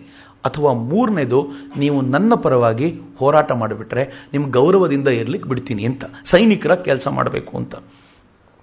ಆ ಜನ ಹೇಗಿದ್ರು ಅಂತಂದರೆ, ಭಾರತದ ಈ ಅಸ್ಮಿತೆಗೆ ತಮ್ಮಿಂದ ಧಕ್ಕೆ ಬರಬಾರದು ಅನ್ನೋ ಕಾರಣಕ್ಕೆ ಅವ್ರೇನು ಮಾಡಿದರು, ನಾವೆಲ್ಲ 7,000 ಜನ ಸೇರಿಕೊಂಡು ಒಂದು ಸ್ವಲ್ಪ ಡಿಸ್ಕಷನ್ ಮಾಡ್ತೀವಿ, ಆದರೆ ನೀವು ಮುಂದುವರಿಸ್ಬೋದು, ಇಲ್ಲ ಅಂದರೆ ನಾವು ಏನು ಮಾಡಬೇಕು ಅಂತ ಯೋಚನೆ ಮಾಡ್ತೀವಿ ಅಂತ ಸಮಯ ತಗೊಂಡ್ರು. ಸಮಯ ತಗೊಂಡು ಇವನಿಗೆ ಗೊತ್ತಾಗದಂತೆ ತಪ್ಪಿಸ್ಕೊಂಡು ಹೋಗಬೇಕು ಅಂತ ಒಂದು ಗುಡ್ಡ ಹತ್ತಿ ತಪ್ಪಿಸ್ಕೊಂಡು ಹೋಗೋ ಪ್ಲ್ಯಾನ್ ಮಾಡುವಾಗ ಅಲೆಕ್ಸಾಂಡರ್ಗೆ ಗೊತ್ತಾಯಿತು. ಅಲೆಕ್ಸಾಂಡರ್ ತನ್ನ ಸೈನ್ಯ ತಗೊಂಡು ದಾಳಿ ಮಾಡ್ದ. ಗ್ರೀಕ್ ಇತಿಹಾಸಕಾರರೇ ಅತ್ಯಂತ ಕೆಟ್ಟದಾಗಿ ಇದನ್ನು ವರ್ಣಿಸ್ತಾ ಹೇಳ್ತಾರೆ, ಅಲೆಕ್ಸಾಂಡರ್ ಇಂಥ ಕೆಲಸ ಮಾಡಬಾರ್ದಾಗಿತ್ತು ಅಂತ. ಅಲೆಕ್ಸಾಂಡರ್ ತನ್ನ ಸೈನ್ಯ ತಗೊಂಡು ಆ ಬುಡಕಟ್ಟಿನವರ ಮೇಲೆ ಯಾವ ಥರದ ಆಕ್ರಮಣ ಮಾಡ್ದ ಅಂತಂದರೆ, ಹೆಣ್ಮಕ್ಳು ಮತ್ತು ಪುಟ್ ಮಕ್ಕಳನ್ನು ಒಳಗಾಕಿ ಆ ಬುಡಕಟ್ಟಿನವರು ತಾವು ಸುತ್ತು ನಿಂತು ಅವ್ರ ರಕ್ಷಣೆಗೆ ಅಂತ ಕಾದಾಟ ಮಾಡಿದ್ರಂತೆ. ಅಲೆಕ್ಸಾಂಡರ್ ಮಗುವನ್ನು ಬಿಡದೆ ಪ್ರತಿಯೊಬ್ಬರನ್ನು ಕೊಂದು ರಕ್ತ ಹರಿಸಿ ತನ್ನ ಸಾಮರ್ಥ್ಯವನ್ನು ತೋರಿಸಿಕೊಂಡು ಹೊರಟ ಅಂತ ಇತಿಹಾಸಕಾರರು ಬರೀತಾರೆ. ಇದು ಭಾರತ ಅನುಭವಿಸಿದ ಬೇಗುದಿ ಅಂತ. ಅಲೆಕ್ಸಾಂಡರ್ ಹೋಗಬೇಕಾದಾಗಲೂ ಕೂಡ ಎಂಥ ಕೊನೆಯಲ್ಲಿ ಬ್ರಾಹ್ಮಣಕರ ಒಂದು ಟೀಮ್. ಅಲೆಕ್ಸಾಂಡರ್ಗೆ ಈ ಬ್ರಾಹ್ಮಣರನ್ನು ಕಂಡ್ರೆ ಆಗ್ತಿರಲಿಲ್ಲ, ಋಷಿಗಳನ್ನು ಕಂಡ್ರೆ ಆಗ್ತಿರಲಿಲ್ಲ. ಎರಡು ಕಾರಣಗಳಿಗೆ. ಮೊದಲನೇದು, ಇವರು ತುಂಬ ಬುದ್ಧಿವಂತರು. ಎರಡನೇದು, ಯಾವಾಗಲಾದರೂ ಜನರ ಸ್ಪಿರಿಟ್ ಕಡಿಮೆ ಆದರೆ, ನ್ಯಾಷನಲಿಸಮ್ ಕಡಿಮೆ ಆದರೆ, ಈ ಬ್ರಾಹ್ಮಣರು ಅಂತ ಅನಿಸ್ಕೊಂಡವರು, ಋಷಿಗಳು ಅಂತ ಅನಿಸ್ಕೊಂಡವರು ಅವ್ರ ಮಧ್ಯೆ ಹೋಗಿ ಮತ್ತೆ ಹಳೆಯ ಉಪನಿಷತ್ ಕಾಲದ ಮುಕ್ತಿಯ ಚಿಂತನೆಗಳನ್ನು ಹೇಳಿ ರಾಷ್ಟ್ರೀಯತೆಯನ್ನು ಪ್ರತಿಪಾದಿಸಿ ಅಲೆಕ್ಸಾಂಡರ್ನ ವಿರುದ್ಧ ಎತ್ತಿ ಕಟ್ತಿದ್ರು ಅಂತ. ಅನೇಕ ಬ್ರಾಹ್ಮಣರನ್ನ ಅಥವಾ ಋಷಿಗಳು ಅನಿಸ್ಕೊಂಡವ್ರನ್ನ ಅಲೆಕ್ಸಾಂಡರ್ ಆ ಕಾಲದಲ್ಲಿ ಅವರನ್ನ ಮಸಾಕರ್ ಮಾಡಿದ್ದ ಅಂತ ಹೇಳ್ತಾರೆ. ಈಗ ಅವನು ಹೋಗಬೇಕಾದ್ರೆ ಪುಟ್ಟದೊಂದು ಜಾಗ, ಬ್ರಾಹ್ಮಣಕ ಅನ್ನುವಂಥ ಜಾಗ, ಅಲ್ಲಿದ್ದ ಎಲ್ಲ ಬ್ರಾಹ್ಮಣರು ಕೂಡ ಕಾದಾಟಕ್ಕೆ ನಿಂತು ಫೈನಲಿ ಅಲೆಕ್ಸಾಂಡರ್ ಜೊತೆ ಸೋಲೋ ಸ್ಥಿತಿ ಬಂದಾಗ ತಾವುಗಳೇ ಆ ಅಲೆಕ್ಸಾಂಡರ್ ಜೊತೆ ಕಾದಾಡ್ತಾ ಪ್ರಾಣ ಕೊಟ್ಟರು ಅಂತ. ಇನ್ನೊಂದು ಘಟನೆ ತುಂಬ ರೋಚಕವಾಗಿರುವಂಥದ್ದು ನಾನು ಓದಿದೆ. ಇದೇ ಥರದೊಂದು ಬುಡಕಟ್ಟು ಜನಾಂಗದ ಮೇಲೆ ಅಲೆಕ್ಸಾಂಡರ್ ದಾಳಿ ಮಾಡಿದಾಗ ಅವರೆಲ್ಲರೂ ಕಾದಾಟ ಮಾಡಿದ್ರಂತೆ. ಇನ್ನು ಗೆಲ್ಲಿಕ್ಕೆ ಸಾಧ್ಯ ಇಲ್ಲ ಅಂತ ಗೊತ್ತಾದಾಗ ಏನು ಮಾಡಿದ್ರು ಗೊತ್ತಾ? ಇದು ಭಾರತದ ಇತಿಹಾಸ, ನೈಜವಾದ ಇತಿಹಾಸ. ಅವರೆಲ್ಲರೂ ತಮ್ಮ ಮನೆಗಳಿಗೆ ಬೆಂಕಿ ಹಚ್ಚಿದ್ರು. ಹೆಂಡತಿ ಮಕ್ಕಳು ಆ ಬೆಂಕಿಯೊಳಗೆ ಹಾರಿಕೊಂಡ್ರು. ಇವರು ಕಾದಾಟ ಮಾಡ್ತಾ ಪ್ರಾಣ ಕೊಟ್ಟರು. ಯಾವ ಕಾರಣಕ್ಕೂ ಈ ದೇಶದ ಮಾನದ ಅಪಹರಣ ಆಗ್ಲಿಕ್ಕೆ ಬಿಡಲ್ಲ ಅಂತ. ಇದು ಈ ದೇಶ ಕಾದಾಟ ಮಾಡಿದ ಪರಿ. ಆದರೆ ಅಲೆಕ್ಸಾಂಡರ್ ಅಂತಿಮವಾಗಿ ತಾನು ತನ್ನ ಸೇನೆಯನ್ನು ಎರಡು ಭಾಗ ಮಾಡಿ, ಒಂದು ಭಾಗ ಅದು ಸಮುದ್ರದ ಮೂಲಕ ಹಾದೋಗಬೇಕು, ಇನ್ನೊಂದು ಭಾಗ ಲ್ಯಾಂಡ್ ರೂಟ್ ಮೂಲಕ ಹೋಗಿ ಪರ್ಷಿಯಾ ಸೇರ್ಕೋಬೇಕು. ಹಿಂಗೆ ಮಾಡಿ ಅಲೆಕ್ಸಾಂಡರ್ ಎರಡು ಭಾಗವನ್ನು ಮಾಡಿ ಸೇರ್ಕೊಂಡು ಹೋಗುವಂಥ ಯೋಜನೆಗಳನ್ನು ರೂಪಿಸಿದ. ಸಮುದ್ರ ಮಾರ್ಗವಾಗಿ ಹೋಗುವಂಥ ಇದರಲ್ಲಿ ತಾನು ಹೋದ. ಆದರೆ ಈ ಬಾರಿ ಹೋಗಬೇಕಾದಾಗ ಅವನ ಹೃದಯ ಭಾರವಾಗಿತ್ತು. ಯಾಕೆಂದರೆ ಅವನು ತನ್ನ ದೇಶದಿಂದ ವಾಪಸ್ ಇಲ್ಲಿಗೆ ಬರಬೇಕಾದಾಗ ಭಾರತವನ್ನು ಗೆದ್ದು ಬರ್ತೀನಿ ಅಂತ ಹೇಳ್ಕೊಂಡು ಬಂದಿದ್ದ. ಅವನೊಬ್ಬ ರಾಜನಾಗಿ, ಸಮ್ರಾಟನಾಗಿ, ಚಕ್ರವರ್ತಿಯಾಗಿ ಭಾರತಕ್ಕೆ ಬಂದಿದ್ದ. ಹೋಗಬೇಕಾದಾಗ ಒಂದು ಸೇನೆಯ ಆರ್ಡಿನರಿ ಕಮಾಂಡರ್ ಥರ ವಾಪಸ್ ಹೋಗ್ತಿದ್ದ. ನೆನ್ಪಿಟ್ಕೊಳ್ಬೇಕಾದ್ದು, ನನ್ನ ದೇಶದ ಪ್ರತಿಯೊಂದು ಪಠ್ಯಪುಸ್ತಕದಲ್ಲೂ ಅಲೆಕ್ಸಾಂಡರ್ ದಿ ಗ್ರೇಟ್ ಜಗತ್ತನ್ನು ಗೆದ್ದ ಅಂತ ಬರೀತಾರೆ. ಆದರೆ ಅಲೆಕ್ಸಾಂಡರ್ ದಿ ಗ್ರೇಟ್ನ ಜಗತ್ತಿನಲ್ಲಿ ಭಾರತ ಅನ್ನೋದು ಯಾವತ್ತೂ ಇರಲೇ ಇಲ್ಲ. ಅವನು ಮಗಧ ಸಾಮ್ರಾಜ್ಯದ ಕಡೆ ಕಣ್ಣೆತ್ತಿ ನೋಡಲಿಕ್ಕೂ ಆಗಲಿಲ್ಲ. ಹಾಗೆ ನೋಡಿದ್ರೆ ಮಗಧ ಸಾಮ್ರಾಜ್ಯದಲ್ಲಿ ಯಾವತ್ತು ಮಹಾಪದ್ಮನಂದ ಇದ್ದ, ಅವನನ್ನು ಧನನಂದ ಅಂತಲೂ ಕರಿತಿದ್ರು. ತುಂಬ ಹೋರಾಟಗಾರ ಏನಾಗಿರಲಿಲ್ಲ. ಸರಿಯಾಗಿ ಅಲೆಕ್ಸಾಂಡರ್ ದಾಳಿ ಮಾಡಿದರೆ ಬಹುಶಃ ಅಲೆಕ್ಸಾಂಡರ್ ಅವನು ಸೋಲಿಸ್ಬಿಡ್ತಿದ್ನೇನೋ. ಆದರೆ ಬಾರ್ಡರ್ಲಿದ್ದ ಸಣ್ಣ ಸಣ್ಣ ಗಣರಾಜ್ಯಗಳು ಹೇಗಿದ್ವು ಅಂತಂದರೆ ಅಲೆಕ್ಸಾಂಡರ್ನಿಗೆ ಭಾರತದ ಸತ್ವ ಏನು ಅಂತ ತೋರಿಸಲಿಕ್ಕೆ ಸಿದ್ಧವಾಗಿದ್ದು. ಮಿತ್ರರೇ, ಇವೆಲ್ಲ ಹೋರಾಟ ನಡೆಯುವಾಗ ಒಂದು ಸುಂದರವಾದ ಘಟನೆ ಇದೆ ಇದರ ಹಿಂದೆ. ಅಲೆಕ್ಸಾಂಡರ್ ಯಾವಾಗ ತಕ್ಷಶಿಲಾಕ್ಕೆ ಬಂದು ಅಂಬಿಯ ಮೂಲಕ ತಕ್ಷಶಿಲಾ ಅಂತ ವಶಪಡಿಸ್ಕೊಂಡೋ, ಅವತ್ತು ತಕ್ಷಶಿಲಾದ ಯೂನಿವರ್ಸಿಟಿಯಲ್ಲಿ ಒಬ್ಬ ಹುಡುಗ ಓದ್ತಾ ಇದ್ದ. ಅವನ ಹೆಸರು ಚಂದ್ರಗುಪ್ತ ಅಂತ. ಆ ಹುಡುಗನಿಗೆ ಟೀಚರ್ ಆಗಿದ್ದವರು ಚಾಣಕ್ಯ ಅಂತ. ನನಗೆ ಓದಾಗ ಬಹಳ ಖುಷಿಯಾಗ್ಬಿಡ್ತು ಇದನ್ನು ನೋಡಿದಾಗ. ಅಲೆಕ್ಸಾಂಡರ್ ಯಾವಾಗ ಬಂದೋ ಆಗ ಈ ಚಂದ್ರಗುಪ್ತ ಅಲೆಕ್ಸಾಂಡರ್ನ ಸಾಮರ್ಥ್ಯವನ್ನು ಅಂದಾಜು ಮಾಡಲಿಕ್ಕೆ ಅಂತ ಅಲೆಕ್ಸಾಂಡರ್ನ ಆ ಡೇರೆಯ ಆಸುಪಾಸು ಸುತ್ತಾಡ್ತಿದ್ದಂತೆ. ಗ್ರೀಕ್ನ ಇತಿಹಾಸಕಾರರು ಉಲ್ಲೇಖ ಮಾಡ್ತಾರೆ ಇದನ್ನು. ವಿನ್ಸೆಂಟ್ ಸ್ಮಿತ್ ಕೂಡ ಒಂದು ಕಡೆ ಹೇಳ್ತಾನೆ, ಅಲೆಕ್ಸಾಂಡರ್ನ ಸೈನಿಕರು ಯಾರೋ ಒಬ್ಬ ತರುಣ ಹೀಗೆ ಓಡಾಡ್ತಿದ್ದಾನೆ ಅನುಮಾನಾಸ್ಪದವಾಗಿ ಅಂದಾಗ ಎಳ್ಕೊಂಡು ಬಂದು ನಿಲ್ಲಿಸಿದ್ರು. ಚಂದ್ರಗುಪ್ತ ಮತ್ತು ಅಲೆಕ್ಸಾಂಡರ್ ಮುಖಾಮುಖಿಯಾಗಿ ಅರ್ಧ ಗಂಟೆ ನಿಂತರು. ಅಲೆಕ್ಸಾಂಡರ್ ಕೇಳಿದ ಪ್ರಶ್ನೆಗೆ ಅತ್ಯಂತ ಬೋಲ್ಡಾಗಿ ಚಂದ್ರಗುಪ್ತ ಉತ್ತರ ಕೊಟ್ಟ. ಅಲೆಕ್ಸಾಂಡರ್ ಯಾವುದೋ ಅನ್ಯ ಮನಸ್ಕನಾಗಿದ್ದವನು ಹೋಗಲಿ ಇವನು ಅಂತ ಕಳಿಸ್ಕೊಟ್ಟ. ಆದರೆ ಮತ್ತೊಂದು 10 ನಿಮಿಷ ಬಿಟ್ಟು ವಾಪಸ್ ಕರ್ಕೊಂಡು ಬನ್ನಿ ಅವನ್ನ ಅಂತಂದರೆ ಚಂದ್ರಗುಪ್ತ ಅಲ್ಲಿರಲಿಲ್ಲ, ಮಾಯವಾಗಿಬಿಟ್ಟಿದ್ದ ಅಂತ. ಆದರೆ ಚಂದ್ರಗುಪ್ತನಿಗೆ ಅಲೆಕ್ಸಾಂಡರ್ ಕಲಿಸಬೇಕಾದ ಎಲ್ಲ ಪಾಠವನ್ನು ಕಲಿಸಿದ್ದ. ಗ್ರೀಕರ ಸಾಮ್ರಾಜ್ಯದ, ಗ್ರೀಕರ ಹೋರಾಟದ, ಗ್ರೀಕರ ಸೈನ್ಯದ ಶೈಲಿ ಎಂಥದ್ದು ಅನ್ನೋದನ್ನು ಅವನು ತಿಳ್ಕೊಂಡಾಗಿತ್ತು. ಇತ್ತ ಚಾಣಕ್ಯ ಭಾರತೀಯರು ಒಟ್ಟಾಗೋದರ ಮಹತ್ವ ಏನು ಅಂತ ಅರಿತುಕೊಂಡಾಗಿತ್ತು. ನನಗೆ ಭಾರತದ ಬಗ್ಗೆ ಆವತ್ತಿನ ದಿನಗಳಲ್ಲಿ ತುಂಬ ಸಂತೋಷದ ಸಂಗತಿ ಅಂತಂದರೆ, ಎಲ್ಲರೂ ಪ್ರತ್ಯೇಕ ಗಣರಾಜ್ಯಗಳನ್ನು ಕಟ್ಟಿಕೊಂಡಿದ್ರು, ಆದರೆ ಒಟ್ಟಾಗುವಂಥ ಒಂದು ವಾತಾವರಣ ಇರಲಿಲ್ಲ. ಈಗ ಒಟ್ಟಾಗುವಂಥ ವಾತಾವರಣ ಅತ್ಯಗತ್ಯ ಇದೆ ಅಂತ ಚಾಣಕ್ಯನಿಗೆ ಗೊತ್ತಾಯಿತು. ಇಲ್ಲದೆ ಹೋದರೆ ಭಾರತ ಎನ್ನುವ ಈ ರಾಷ್ಟ್ರದ ಒಟ್ಟಾರೆ ಅಸ್ಮಿತೆ ನಾಶವಾಗಲಿಕ್ಕಿದೆ, ಭಾರತ ಗುಲಾಮವಾಗಲಿಕ್ಕಿದೆ ಅಂತ ಅವರಿಗೆ ಅರ್ಥ ಆಗಿದ್ದರಿಂದ ಒಂದು ಹೊಸ ಲೋಕಕ್ಕೆ ಭಾರತ ತೆರೆದು ನಿಂತ್ಕೊಳ್ತು. ಆದರೆ ನೀವು ವಾಪಸ್ ಅಲೆಕ್ಸಾಂಡರ್ನ ವಿಚಾರಕ್ಕೆ ಬಂದು ನೋಡಿ. ಅಲೆಕ್ಸಾಂಡರ್ ತನ್ನ ದೇಶಕ್ಕೆ ಹೋದ 1.5 ವರ್ಷಗಳ ಕಾಲ ಅವನು ಹೇಗೆ ಬದುಕಿದ ಅಂತಂದರೆ ಅದೊಂಥರ ನೋವಿನ ಬದುಕು ಅವನ ಪಾಲಿಗೆ. ನೋವಿನ ಬದುಕನ್ನು ಬದುಕಿ 1.5 ವರ್ಷಗಳ ನಂತರ ಅಲೆಕ್ಸಾಂಡರ್ ತೀರ್ಕೊಂಡ್ಬಿಟ್ಟ. ಅಲೆಕ್ಸಾಂಡರ್ ತೀರ್ಕೊಳ್ಳೋಕ್ಕಿಂತ ಮುಂಚೆಯೇ ಭಾರತದ ಪಂಜಾಬಿನ ಭಾಗದಲ್ಲಿ, ಪಂಚನದ ಭಾಗದಲ್ಲಿ, ಆ ಕಡೆ ಪುರೂರವ, ಇವರೆಲ್ಲರೂ ರಿವೋಲ್ಟ್ ಆಗಲಿಕ್ಕೆ ವ್ಯವಸ್ಥೆ ಮಾಡ್ಕೊಂಡಿದ್ರು. ಯಾವಾಗ ಅಲೆಕ್ಸಾಂಡರ್ ತೀರ್ಕೊಂಡಿದ್ದು ಗೊತ್ತಾಯ್ತೋ ಅವರು ತಮ್ಮ ಸಾಮ್ರಾಜ್ಯಗಳನ್ನು ಪ್ರತ್ಯೇಕ ಮಾಡಿಕೊಂಡು ನಾವು ಮತ್ತೆ ರಾಜರು ಅಂತ ಘೋಷಣೆ ಮಾಡಿಕೊಂಡ್ರು. ಅಲೆಕ್ಸಾಂಡರ್ ಇಬ್ಬರನ್ನ ಇಲ್ಲಿ ತನ್ನ ಕಡೆಯವರಾಗಿ ಬಿಟ್ಟು ಹೋಗಿದ್ದ. ಒಬ್ಬ ಫಿಲಿಪ್, ಮತ್ತೊಬ್ಬ ಇನ್ನೊಬ್ಬನ ಹೆಸರು ನನಗೆ ಅದು ವಿಶೇಷವಾದ ಹೆಸರದು. ಇವರಿಬ್ಬರು ಇಲ್ಲಿ ಬಂದು ನಿಂತರು. ಇವರಿಬ್ಬರನ್ನ ಯಾವಾಗ ಅಲೆಕ್ಸಾಂಡರ್ ತೀರ್ಕೊಂಡ ಅಂತ ಅಲ್ಲಿ ಗೊತ್ತಾಯ್ತೋ ಅಲ್ಲಿನ ಪುಟ್ಟ ಅಶ್ವಿನಿಗಳು ಇವರು ಬಂದರು. ಅವರ ತಲೆಗಳನ್ನು ಕಡಿದ್ರು, ಅವರವರ ಜಾಗಗಳನ್ನು ತಾವು ವಶಪಡ್ಕೊಂಡ್ರು. ಮತ್ತೆ ಭಾರತ ಮುಕ್ತ ಆಗಿಬಿಡ್ತು. ಹಿಂದೂ ಕುಶ್ನವರೆಗೆ ಆ ಭಾಗ ಏನಿತ್ತು ಮತ್ತೆ ಭಾರತ ಅಖಂಡವಾಗಿ ಮುಕ್ತವಾಗಿ ನಿಂತು ಬಿಡ್ತು. ನಾನು ಯಾಕೆ ಇದನ್ನು ಉಲ್ಲೇಖ ಮಾಡ್ತೀನಿ ಅಂತಂದ್ರೆ, ಮುಕ್ತಿಯ ಪರಿಕಲ್ಪನೆ ಹೇಗೆ ಭಾರತದಲ್ಲಿದೆ ಅಂತಂದ್ರೆ, ಹೇಗೆ ವಾಪಸ್ ಸ್ಥಿತಿಸ್ಥಾಪಕ ಗುಣ ನಾವು ವಾಪಸ್ ಈ ಹಂತಕ್ಕೆ ಬಂದ್ಬಿಡಬೇಕು ಅಂತ ಸದಾ ಯೋಚನೆ ಮಾಡ್ತಿರುತ್ತೆ. ಅಂದ್ರೆ ಅಲೆಕ್ಸಾಂಡರ್ ಯಾರ್ಯಾರನ್ನ ವಶಪಡಿಸ್ಕೊಂಡಿದ್ನೋ ಅವ್ರು ಯಾರು ಅಲೆಕ್ಸಾಂಡರ್ ಸತ್ ಮೇಲೆ ವಾಪಸ್ ಹಿಂಗ ಆಗ್ಬೇಕು ಅಂತ ಯೋಚನೆ ಮಾಡಲಿಲ್ಲ. ಆದರೆ ಭಾರತ ಮಾತ್ರ ತಕ್ಷಣಕ್ಕೆ ಅಲೆಕ್ಸಾಂಡರ್ ತೀರ್ಕೊಂಡ ಕೆಲವೇ ತಿಂಗಳುಗಳಲ್ಲಿ ಮತ್ತೆ ವಾಪಸ್ ಭಾರತ ಆಗ್ಬಿಡ್ತು. ಇದನ್ನು ಯೋಚನೆ ಮಾಡಿ. ನಮಗೆ ಹೇಳಿಕೊಡ್ಲಾಗಿದೆಯಲ್ಲ, ಭಾರತ ಆಕ್ರಮಣಗಳಿಗೆ ಒಳಗಾಗಿ ಹೆಚ್ಚು ಕಡಿಮೆ ಸತ್ತೋಗಿರುವಂಥ ರಾಷ್ಟ್ರ ಅಂತ ಅನೇಕ ಬಾರಿ ಹೇಳ್ತಾರಲ್ಲ, ಹಂಗಲ್ಲ. ಭಾರತ ತನ್ನನ್ನು ತಾನು ವಾಪಸ್ ಗಟ್ಟಿ ಮಾಡಿಕೊಳ್ಳಿಕ್ಕೆ ಸಿದ್ಧವಾಗಿದ್ದಂಥ, ಸದಾಕಾಲ ಸಿದ್ಧವಾಗಿರ್ತಿದ್ದಂಥ ರಾಷ್ಟ್ರ ಇದು. ಈ ದೇಶದ ರಕ್ತದಲ್ಲಿ ಹರಿತಾ ಇದೆ. ಅಕಸ್ಮಾತ್ ನಮಗೇನಾದರೂ ಈಗ ಭಾವನೆ ಹಂಗಿಲ್ಲ ಅಂತಾದರೆ ನಮ್ಮ ರಕ್ತದಲ್ಲಿ ಏನೋ ದೋಷ ಇದೆಯೇ ಹೊರತು ನಮ್ಮ ರಕ್ತ ಹಾಳಾಗಿರುವಂಥದ್ದಲ್ಲ. ನಮ್ಮ ರಕ್ತದಲ್ಲಿ ಪ್ರಾಬ್ಲಮ್ ಇರ್ಬೋದು ಅಷ್ಟೇ. ಈ ದೇಶದಲ್ಲಿ ಹರಿತಾ ಇರೋ ರಕ್ತ ಹೆಂಗಿದೆ ಅಂತಂದ್ರೆ ಸ್ಥಿತಿಸ್ಥಾಪಕತ್ವಕ್ಕೆ ಸಿದ್ಧವಾಗಿರುತ್ತೆ.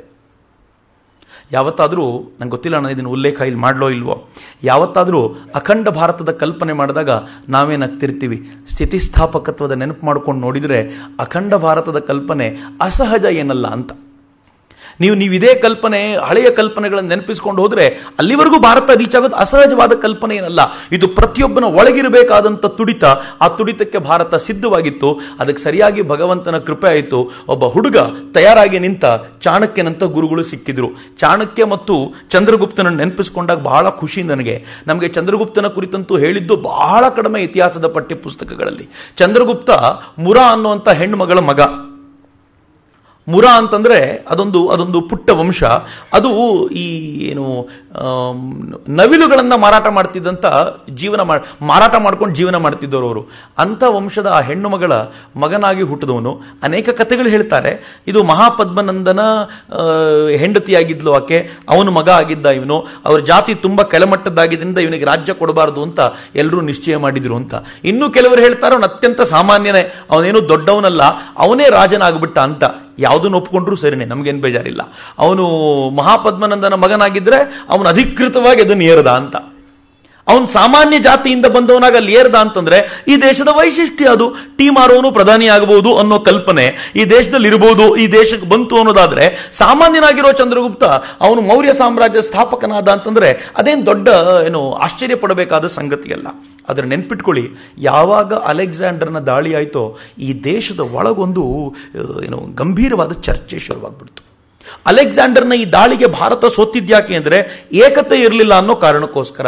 ಈ ಏಕತೆ ಮತ್ತು ಎರಡನೇದು, ಮಗಧ ಸಾಮ್ರಾಜ್ಯದ ಧನನಂದ ಅಥವಾ ಮಹಾಪದ್ಮನಂದ ಸ್ವಲ್ಪ ಪ್ರಯತ್ನ ಪಟ್ಟು ಇವ್ರ ಜೊತೆಗಳಿಗೆ ಸೇರ್ಕೊಂಡು ಬಿಟ್ಟಿದ್ರೆ ಅಲೆಕ್ಸಾಂಡರ್ನ ಎಲ್ಲೋ ತಡಬಹುದಿತ್ತು. ಆದರೆ ಆ ಪ್ರಯತ್ನ ಮಾಡಲಿಲ್ಲ. ಇಲ್ಲಿಗೆ ಬಂದ ಮೇಲೆ ನೋಡ್ಕೊಳ್ಳೋಣ ಅಂತ. ಸಮಸ್ಯೆ ನಮ್ಮ ಕಾಲು ಬುಡುಗ್ ಬರೋವರೆಗೂ ನಾವು ಕಾಯೋಣ ಅಂತ ಒಂದು ಪರಿಸ್ಥಿತಿ ಇತ್ತಲ್ಲ, ಇದು ಭಾರತಕ್ಕೆ ದೊಡ್ಡ ಹೊಡೆತ ಕೊತ್ತು.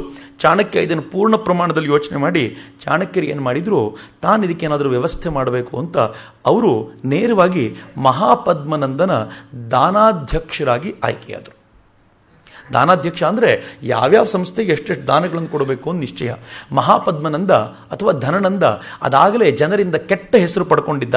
ಈಗ ಒಳಗೆ ಬಂದಂಥ ಈ ಚಾಣಕ್ಯರು ಅಲ್ಲಿ ಕೂತ್ಕೊಂಡು ಧನಾಧ್ಯಕ್ಷರಾಗಿ, ಅಥವಾ ಇವತ್ತಿನ ಗ್ರ್ಯಾಂಟ್ಸ್ ಕಮಿಷನ್ ಅಂತ ನಾವೇನು ಕರಿತೀವೋ ಆ ಥರದ ಗ್ರ್ಯಾಂಟ್ಸ್ ಕಮಿಷನ್ನ ಅಧ್ಯಕ್ಷರಾಗಿದ್ದರು.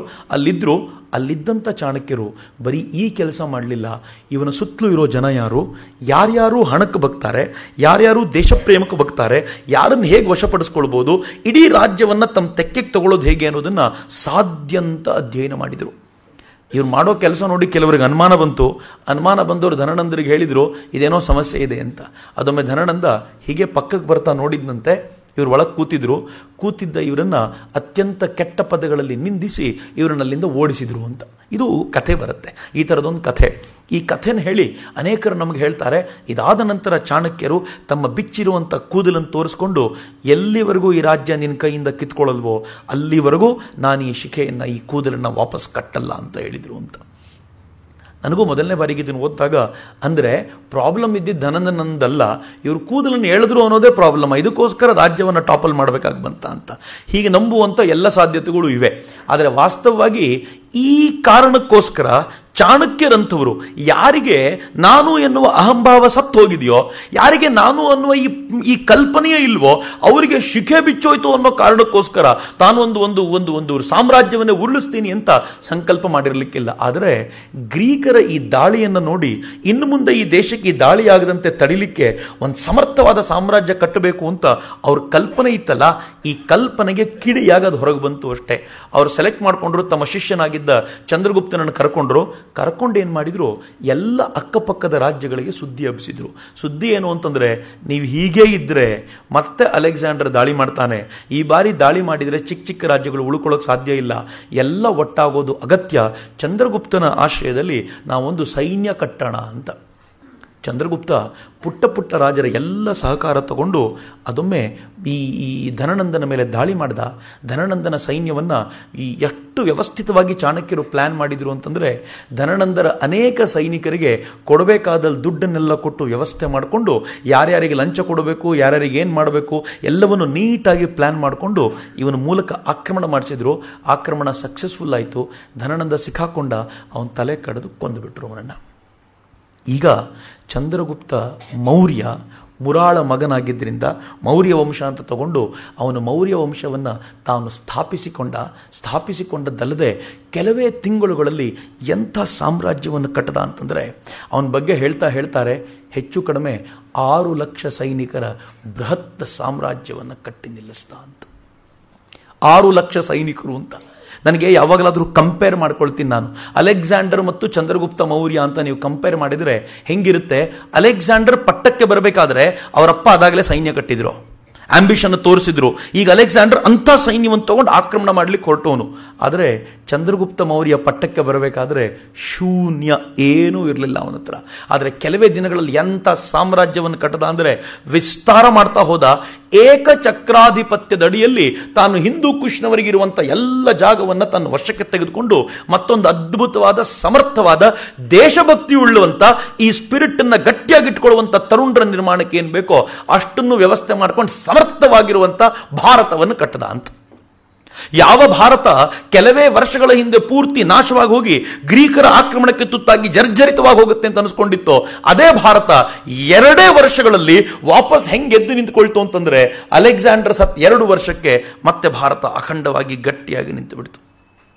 ಸೆಲ್ಯೂಕಸ್, ಆ ಗ್ರೀಕರ ಕಡೆಯಿಂದ ಬಂದ ಸೆಲ್ಯೂಕಸ್ ಅಲೆಕ್ಸಾಂಡರ್ನ ಒಬ್ಬ ನಾಯಕನಾಗಿದ್ದವನು. ಅಲೆಕ್ಸಾಂಡರ್ನ ನಂತರದ ಆ ನಾಯಕ, ದಂಡಾಧಿಕಾರಿ ಅಥವಾ ಸೇನಾಧಿಪತಿ, ಅವನು ಭಾರತದಲ್ಲಿ ಮತ್ತೆ ಈ ಥರ ಆಯ್ತಲ್ಲ ಅಂತ ತಾನು ಈ ಭಾರತವನ್ನು ಮತ್ತೆ ಮುಗಿಸಬೇಕು ಅಂತ ದೊಡ್ಡ ಸೇನೆ ತಗೊಂಡು ಬಂದ.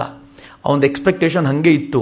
ಅಲೆಕ್ಸಾಂಡರ್ನ ಕಾಲದಲ್ಲಿ ಹೋರಾಟ ಮಾಡಿದ ಸೈನಿಕರು ಹೇಳಿದರು, ಚಿಕ್ಕ ಚಿಕ್ಕ ರಾಜ್ಯಗಳು ಒಂದಾದ್ಮೇಲೆ ಸಿಗ್ತಾ ಹೋಗ್ತವೆ, ಏನೂ ತಲೆ ಕೆಡಿಸ್ಕೊಳ್ಳೋ ಅಗತ್ಯ ಇಲ್ಲ, ಜೋರಾಗಿ ಹೋಗಬೇಕು ಅಷ್ಟೇ, ಆರಾಮಾಗಿ ಸಿಗತ್ತೆ ಅಂತ. ಹಿಂದೂ ಕುಶ್ ದಾಟಿ ಬಂದರೆ ಇಲ್ಲೆಲ್ಲ ಬೇರೆನೇ ಆಗೋಗಿದೆ ಭಾರತ. ಈಗ ಪುಟ್ಟ ರಾಜ್ಯಗಳಿಲ್ಲ. ಇಡೀ ರಾಜ್ಯವನ್ನು ಸಂಭಾಳಿಸಲಿಕ್ಕೆ ಒಬ್ಬ ಶ್ರೇಷ್ಠ ನಾಯಕ ಚಂದ್ರಗುಪ್ತ ಮೌರ್ಯ ಇದ್ದಾನೆ. ಅವನಿಗೂ ಮಾರ್ಗದರ್ಶನ ಮಾಡಲಿಕ್ಕೆ ಮತ್ತೊಬ್ಬ ಶ್ರೇಷ್ಠ ಗುರು ಚಾಣಕ್ಯನ ರೂಪದಲ್ಲಿದ್ದಾನೆ. ಹೇಗಿತ್ತು ಅಂತಂದ್ರೆ, ಅವರ ದಾಳಿಯನ್ನು ತಡೆದು ಇವರು ಮೆಟ್ಟಿ ನಿಂತು ಸೆಲ್ಯೂಕಸ್ನಿಗೆ ನಂಬಲಿಕ್ಕಾಗದಷ್ಟು ಆಘಾತ ಆಯಿತು. ಅನೇಕ ಸೈನಿಕರನ್ನು ಕಳ್ಕೊಂಡ. ಸೆಲ್ಯೂಕಸ್ ಪೂರ್ಣ ಪ್ರಮಾಣದಲ್ಲಿ ಸೋತು ಚಂದ್ರಗುಪ್ತ ಮೌರ್ಯನೊಂದಿಗೆ ಒಪ್ಪಂದ ಮಾಡಿಕೊಂಡ. ಇವನು ಅಷ್ಟೇ ಬುದ್ಧಿವಂತ. ಅವನು ಅನ್ಕೊಂಡ, ನಾನು ಇವನ ಜೊತೆ ದ್ವೇಷ ಸಾಧಿಸೋಕ್ಕಿಂತ ಮಿತ್ರತ್ವ ಬೆಳೆಸೋದು ಒಳ್ಳೇದು ಅಂತ ತನ್ನ ಮಗಳನ್ನೇ ಅವನಿಗೆ ಕೊಟ್ಟು ಮದುವೆ ಮಾಡಿಸಿ ಚಂದ್ರಗುಪ್ತನ ಮಾವ ಆಗ್ಬಿಟ್ಟ.